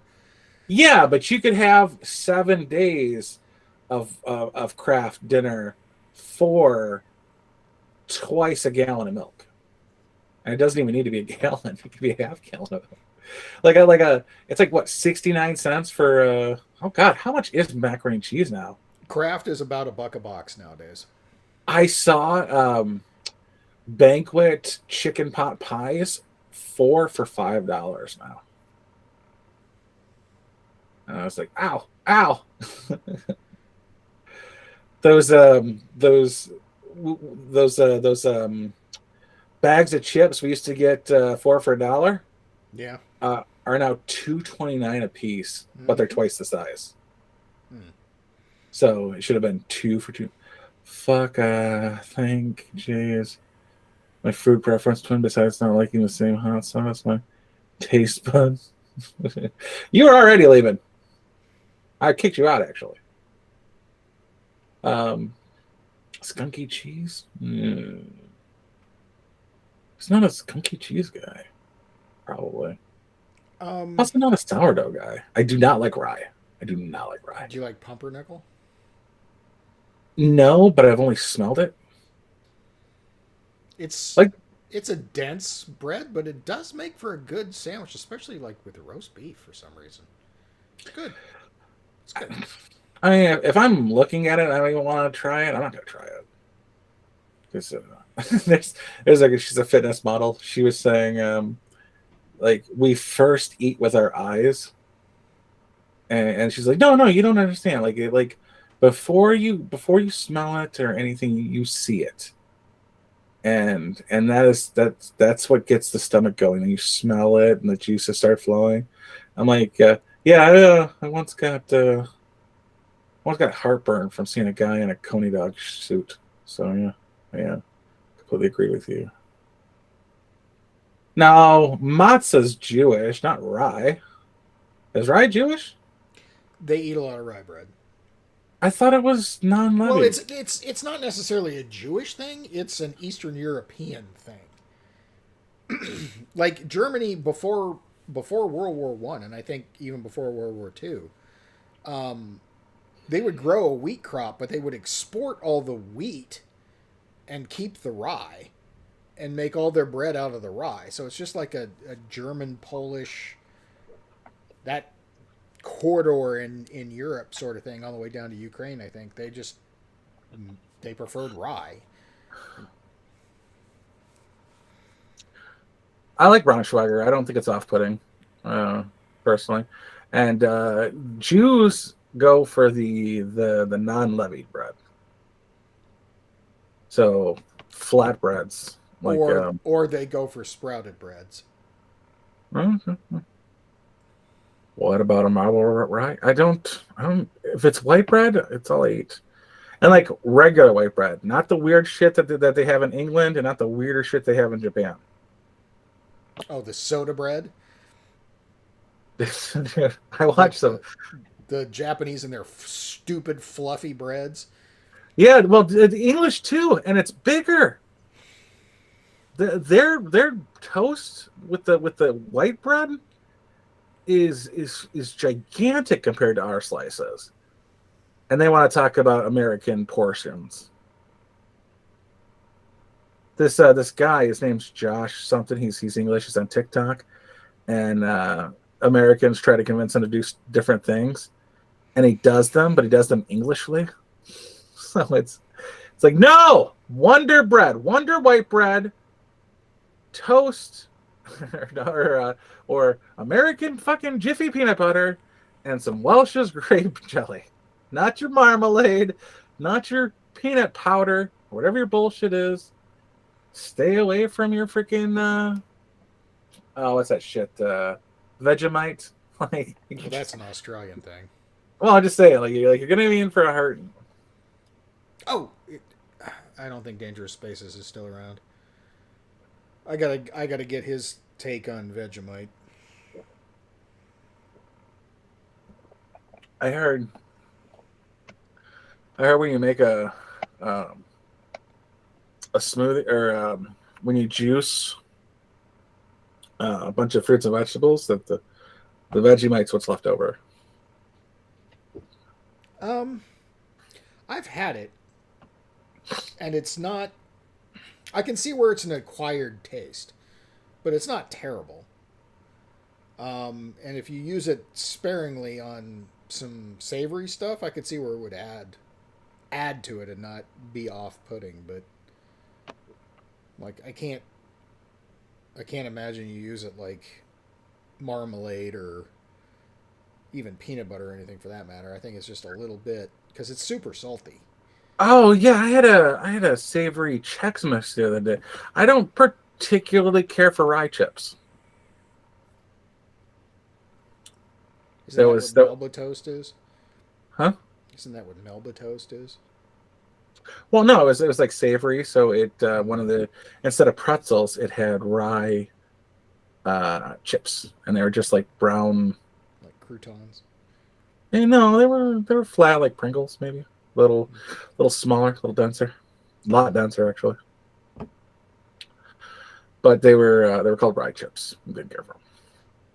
Not that they were a problem. Like I eat the pretzels and I ate the rye chips, but I wouldn't just order pretzels or rye chips. Gotcha. But I do like Braunschweiger.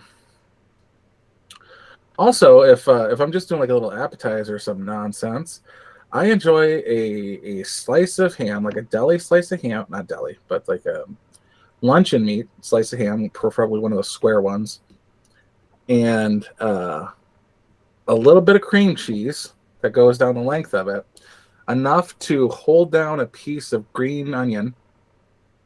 Then you roll the thing up and you cut it into pieces called pinwheels, and pretty damn good.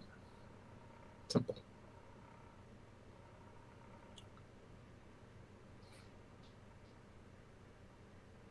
If you don't use I just bought this stuff. I didn't make it.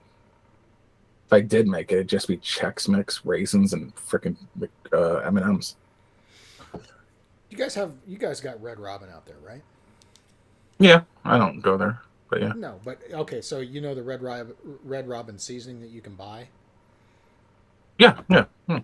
Okay. So you get a can of that and get one of those big like milk carton size containers of goldfish. Good God. And then you dump the little can of Red Robin seasoning into the freshly opened carton of goldfish. And then you shake vigorously for a couple of minutes. That's one of the stupidest, tastiest, easiest, simplest treats you'll ever eat. Yeah, I suggest you shake it. You don't delegate something like that to Hudson. My wife likes to make tomato jam. It's more like a marmalade, and put it on. I don't know. I don't know if I could tomato jam marmalade. I don't give a shit about the skin of sugary it. tomatoes? That doesn't sound very good.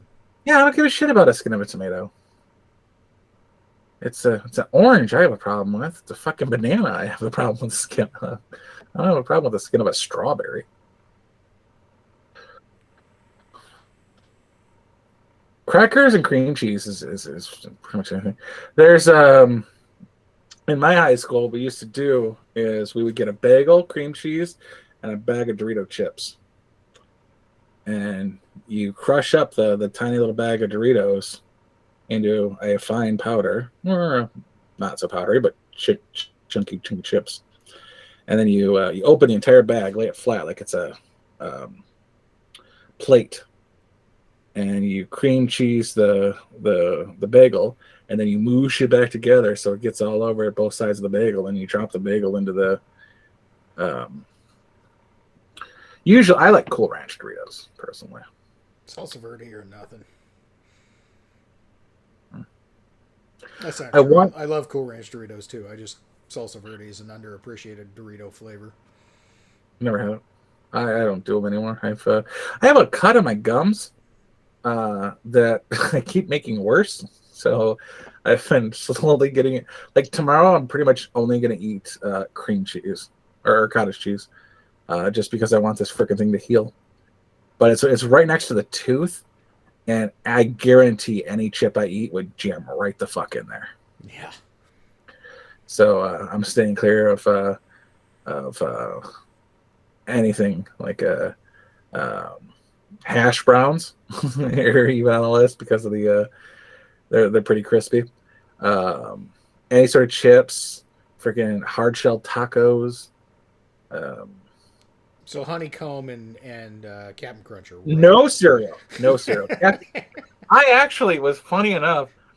I had a Wendy's 4-piece chicken nugget. I got a Dave's double and a chicken nugget, and I was like, those were some freaking abrasive chicken nuggets. Like an hour later, I'm like, the top of my roof was feeling it. I'm like, my top of my mouth hasn't hurt like that since I burned it, and then it just came into my head. The last time I ate Captain Crunch. That's how abrasive you are, Captain Crunch. I remember that pain. Like, let's the kids eat shards of glass. Pretty much. Well, I mean, it did make for tougher kids. Back in the day. But I did love me some Oops All Berries. Or Sugar Smacks. Which are basically like putting milk over corn nuts. Yeah, I mean, but you have to remember that you ate Captain Crunch Oops All Berries, or you think your liver was dying 2 days later. Oh, my poop's a weird color. Why is it purple? Green, yeah. Purple, yeah. It's like, Worcestershire sauce is essential to Chex Mix. I don't. Is that true? I can't. Old school 1960s Chex Mix, yes. Is it in like a freaking spray bottle? Because I wouldn't want my Chex Mix getting wet. No, you use like a teaspoon or whatever it is for the whole thing, and when you toss it and mix it up, it basically just kind of acts like a sticky liquid that sticks all the seasoning to all the bits. Yeah, I don't believe that. The best Chex Mix is the powdered sugar and chocolate. They make I forgot what they call it. It's like a dessert Chex Mix. It's really good. Yeah. Well, I'm saying like Chex is basically a kind of cracker. So yeah, I mean Chex Mix is, you think Chex Mix, you don't think moisture, you think dry. Yeah. So I don't know how you would. It would absorb it as soon as it came into contact. So unless you had like a spray bottle and you were misting the entire thing all at once, I wouldn't understand how it would. The original recipe to make Chex Mix before they bagged it on their own and did whatever You had to combine all these ingredients, and some of them were liquids, and then you would bake it in the oven to get all the flavors to congeal, basically, and then you would put it into a bowl and serve it. I've never had it, but that explains why it was on a tray, a cookie sheet. Yeah. And it's like, and I helped. I'm like, I put 4 fucking ingredients into a bowl. Why do you have a fucking cookie sheet? Okay, that's that makes way more. I wasn't getting it. Just not in my head. I said pour. Our Chex Mix would have been Chex Mix. Like, we bought you Chex cereal. Enjoy. But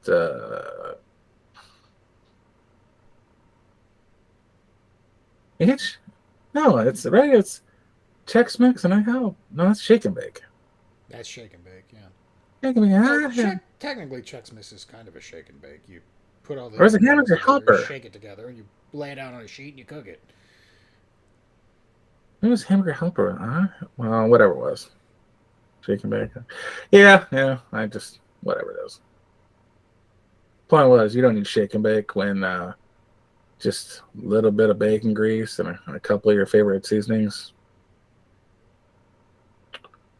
I have no idea how old you are, Maynard, but I just remember back when I was a kid in the 70s, because I am solidly Gen X, that, you actually had to make your own Chex Mix. It was before whoever owns it, Purina or Nabisco, whoever owns it, did it themselves and put it in the bag you could just go buy. That's got to be quicker. Oh, Chex Mix? Oh, it was a good housekeeping recipe that... I mean, I was at the... You got to remember, I'm at the tail end of the Jell-O mold craze, which, thank God that died. Housewives were putting some weird ass shit in Jell-O. Oh yeah, they've been doing that for a while though. Let's make a brochure. That Jell-O needs some marshmallows. Jell-O was never a fucking dessert.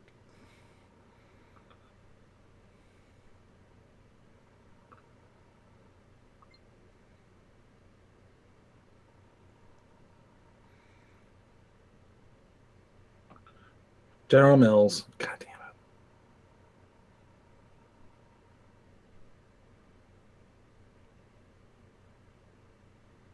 it. Is Chex Mix owned by Lay's?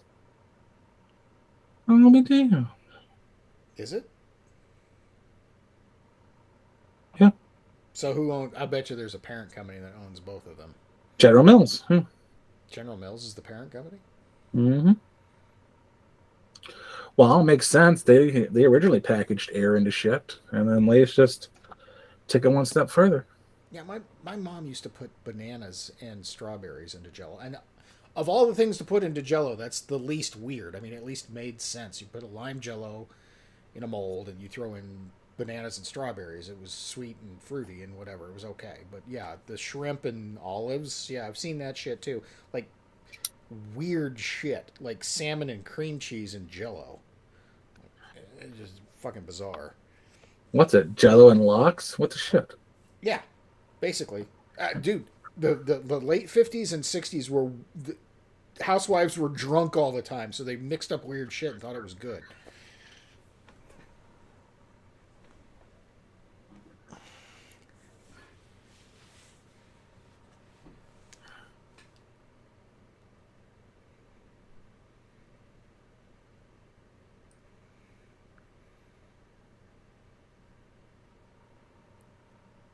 My brother. He's being a little passive aggressive.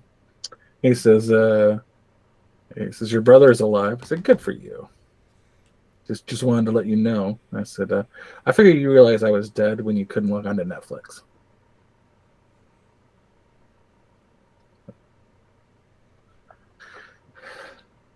That is, I manually enter Netflix every month just so he knows I'm alive.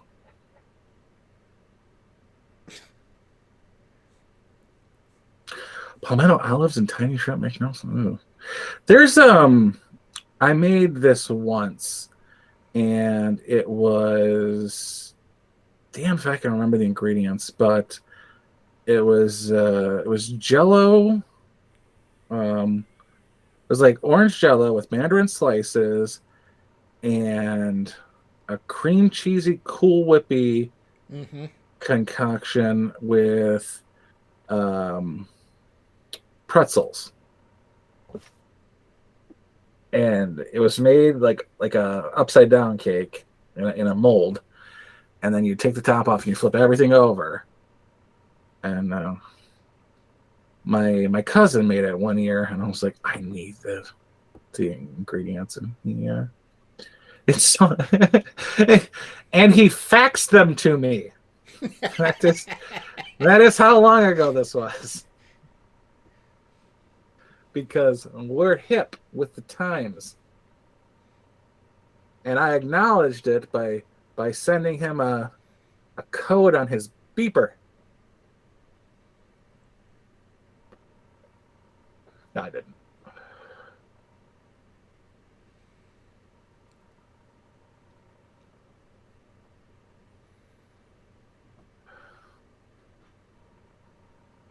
Oh, little smart ass says I'm not dying anytime soon. I'll prove him wrong.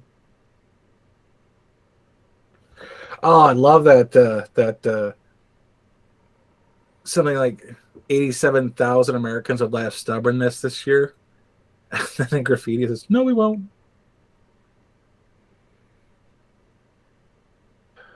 Yeah, carrot shreds, chunks of Spam, like whole pieces of broccoli and Jello. What the fuck are you guys talking about? I've never had meat in a Jello. Oh, dude. Besides for Spam itself. You want to go down a rabbit hole, go look for mid 20th century Jello mold recipes. Wait, wasn't that powwow chow? Wasn't that dried clam or dehydrated clams and mayo in Jello or something? I don't think it wasn't in Jello. Or was it just clams and mayo together? That sounds it's terrible. just it was not. It was like in an omelet or something. It just wasn't. It's some of the whitest shit you've ever heard. But yeah, Google like 1950s to 1960s Jello mold recipes. Some are fucking bizarre. There's this guy that randomly comes up in my my YouTube shorts. It's this little scrawny gay guy who thinks he's Martin Short. And he makes old timey recipes. I can't think of the one he said, but he said one like just arrogantly. And I'm like, dude, that sounds good as fuck. like I don't know what your problem here is. He's like Sprite and Betty Crocker white powdered ice cake. I'm like, yeah, it's called a dump cake, dude. I don't know why you're fucking being retarded about there's like infographics out there about what Betty Hines cake mix to mix with what kind of soda and make a cake. Different flavor cakes, yeah. Yeah. Like you can do root beer, and it's a completely different cake than a like a Sprite or a right. Yeah. Some you use 7-Up, some you use orange soda, some of them you use Coke or root beer or Dr. Pepper. And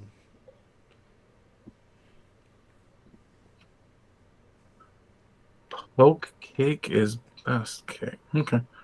Tres leches, sir. Tres leches. My friend, her favorite cake is tres leches, and her daughter, she just started a new job, so she's financially like hurting right now, and her daughter wanted this like specialty cake made, and I'm like, oh my god, that is like the most complicated, overpriced cake. The only thing worse than that is tres leches cake. She goes, yeah, I like it. Oh, shut up. I was like, yeah, just had that so I could throw that dig in there at you.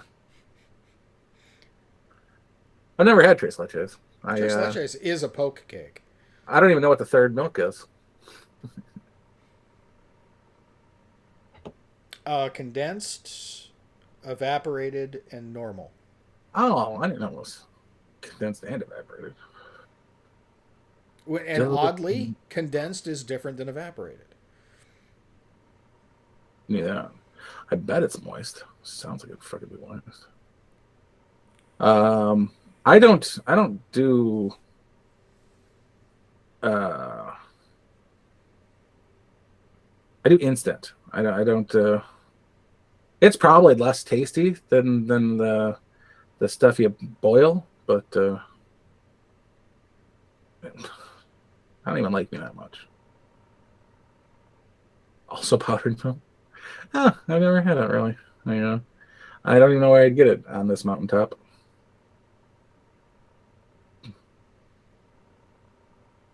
But yeah, I just get Jello cheesecake and on a graham cracker crust.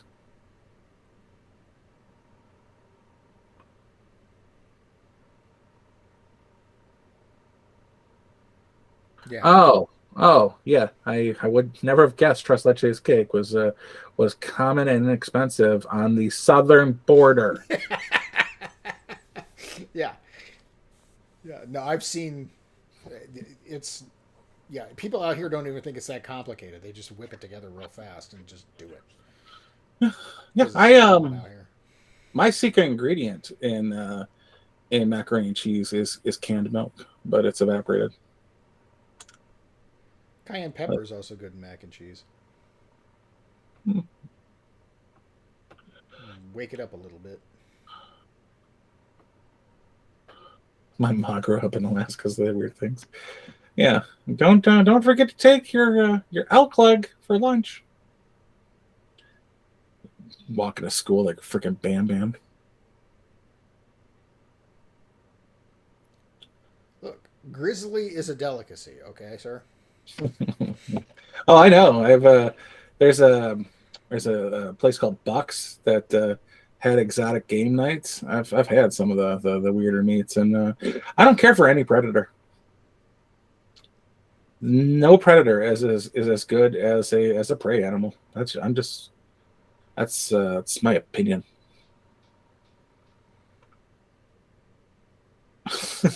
That's a strong defense you got there, Steven. It takes a long time to get anywhere in Texas. No, it's all the border. I don't think you understand how big Texas is. Oh no, I don't. I honestly don't. I mean, I've been through Texas, and I'm like, fuck, it takes forever. But no, I've never driven 9 hours and stayed in a state before. Yeah, I drove from here to Houston, and it took me 14 hours. And the first 3 were Arizona, and the last 9 were Texas. I think I spent 20 minutes in New Mexico. I went to New York once through Canada, and I only think it took like 8 hours. And that's like a 15-hour trip if you do the capital J. So you gotta go down and around, just go up and over, and it's half the time. Go through Windsor and Toronto, and then back over Niagara into Buffalo. Yeah. Instead of going down into Ohio and then over to Pennsylvania and back up. Mm-hmm. Yeah. The only thing is I just gave them like a bunch of money. Like I'm filling out my car. I flipped, and I'm like, what the fuck's a liter? The fuck is $1.10? Okay. This is I traded this $70 for a $50 bill. $70 on this pump. I'll come back in when I'm done. I got like $40 back too. And I'll just keep doing this until I get out of here. I don't need to know what the prices are. I just need to get through here. I only drove up into Canada once when we went to Montreal. I did a couple times. Strip clubs at 19, and Jason X was filmed in a little bit in Ontario and Toronto, and visited them. Then I did the trip over, and I picked up my brother once, and I had a fucking bomb basically in the trunk of my car. Didn't even know it. I just had reloading equipment for my grandpa, but part of that is literally black powder. Could have gone to jail for a mighty long time. I always thought it was weird that when I was driving up through New England, New Hampshire and Vermont are very mountainous and foresty and kind of rocky. But then you cross over the Canadian border and you go just a couple miles into Quebec and it turns into fucking Kansas. It's the weirdest goddamn thing. It's all flat farmland.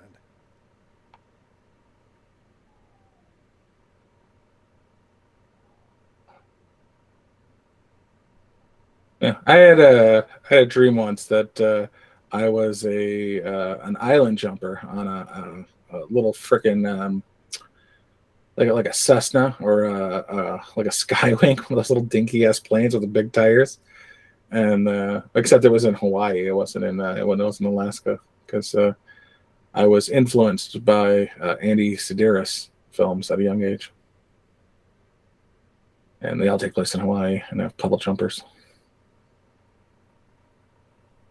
But they didn't have the boat things on it, like Montgomery Jack's Plane from the Rescuers or Chippendales Rescue Rangers. Pontoons. Oh, yeah, that would be fun though. Or I think the boat in the Phantom had pontoons as well. You know, I have not seen that since it was new. I should rewatch that sometime. Ah, man, if you thought Raul Julia could eat some scenery, Treat Williams could eat a set.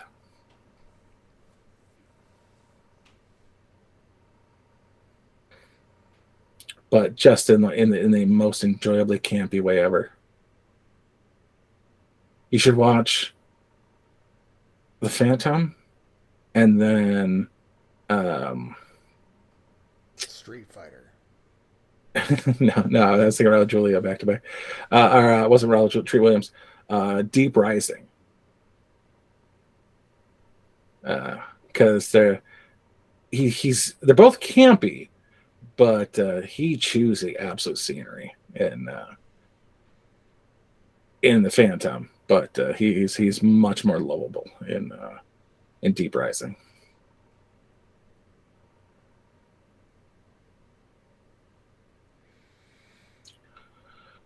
All right, let's see. God damn, I miss Raul Julia and Gomez Adams.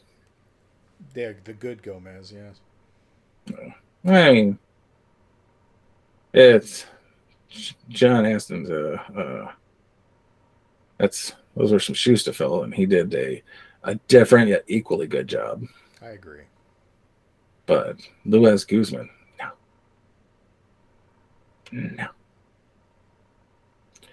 The parents were the worst of it. I mean, Pugsley's always been like an interchangeable character that didn't really get a lot of love. Like half the time he's Uncle Fester's kid, possibly, who knows what. Right. But to this day, I was like, I was pretty sure Fester was Morticia's brother. Until the Addams Family movie. And I'm like, what the fuck do I know? Oh, no. I love them both equally. The Phantom and the Shadow. Yeah, they're both good. And they're both equally as campy as well. Yeah, they're both Art Deco-y, kind of Dick Tracy-ish, kind of comic booky, over the top. Yeah. Did I say Alec Baldwin? Because I would definitely have meant Billy Zane. Billy Zane was in the Phantom. Yeah, he's Alec Baldwin did the Shadow, right? Not the Phantom. Yes. Oh, so he's asking, not accusing. Yes. Okay. Yeah, Alec Baldwin did the Shadow, and that was great. John Winters, Tim Curry, Penelope Ann Miller. Gandalf. Yeah. Oh, it was? Oh, good, because yeah, I think in the original TV show with John Aston, Fester was Morticia's brother. Right? That's what I figured. I just for some reason But I in figured. the Addams Family movies from the '90s, it was the other way around. Yeah. Yeah. Yeah. So they're both campy, but I wouldn't really. I mean, Tim Curry chewed the scenery in Everything he's ever been in. every. God damn it, But it's wonderful, though. It's wonderful when he does. oh yeah, him over the top is like, oh yeah, I can see that. But like then again, like, oh wait, aren't you the devil? Like, oh, aren't you the intergalactic space alien that lives on fear? Like, oh, yeah, I guess. I guess. I mean, he didn't really chew the scenery in Home Alone 2. But Yeah. He tried. no, Clue he tried and it was successful. Dude, I don't know if you've ever seen it, but the season finale and season premiere of Criminal Minds, Tim Curry. I know, I think it was just a 2-part season finale. Tim Curry as a crackhead, a child predator.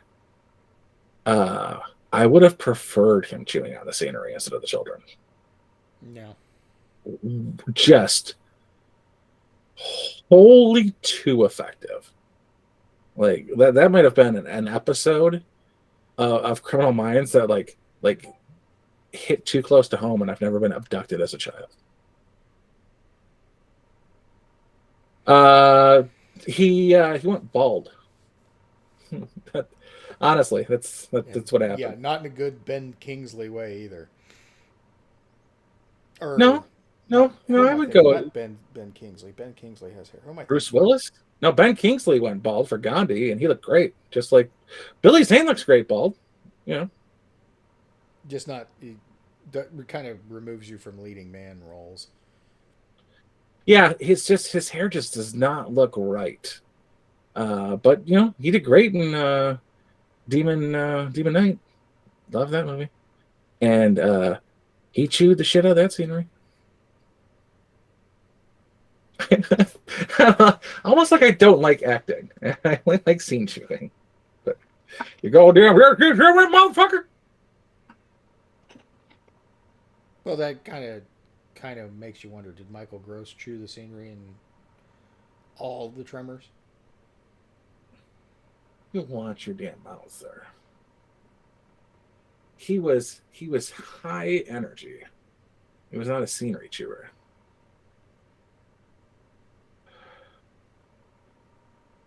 Yeah, but he didn't go like bald. He didn't go like can't think of his name. The bald guy. Yul Brenner.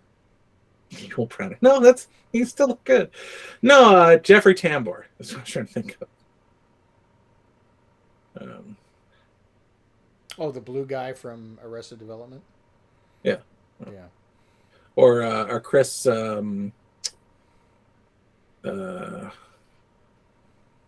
Steve, what's the name of the Chris something or not stated Amber Tamblyn? Fucking hate that guy. Chris Cross? Chris Little? Chris. Anyway, no, Bruce Willis looks good. I'm bald and I do not look good. I'm like I have more hair than Tim Pool does though.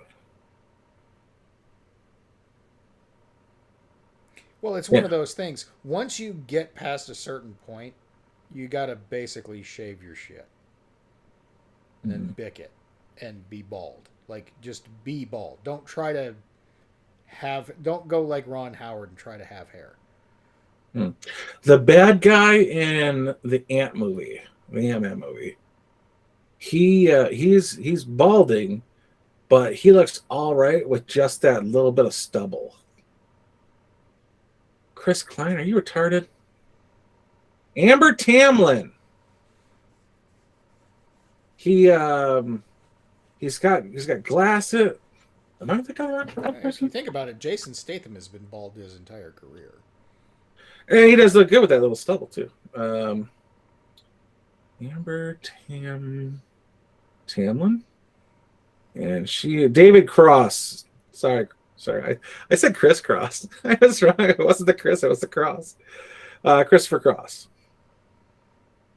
And now I'm going through and seeing if Amber Tamblyn has any connection with Chris Klein, so I can yell at Steven for that, and I do not see it. My bad, I meant David Cross, not Christopher Cross. Chris Cross makes you want to jump. Yeah, that's the wrong. You might be wiggity whack. I may in fact be. But I come by it honestly, due to my love of big butts, keeping me from telling falsehoods. Chris Klein used to be in everything. What happened to that guy? He's still acting, but he took a step back since Lucky Number 11. And that's Josh Hartnett. My bad. Wrong guy. But yeah, Chris Klein is doing stuff in overseas. He's doing a lot of Hong Kong stuff. Pelvis bumping buddies, you fucking homo.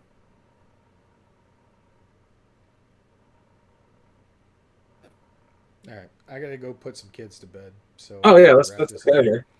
I gotta get Steven on, and I can yell at him for all his indiscretions.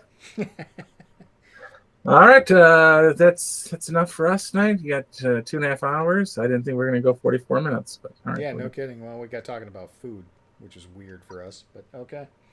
I found out I don't like vinegar. All right, so there we go. Good night, everybody. Good night, everybody.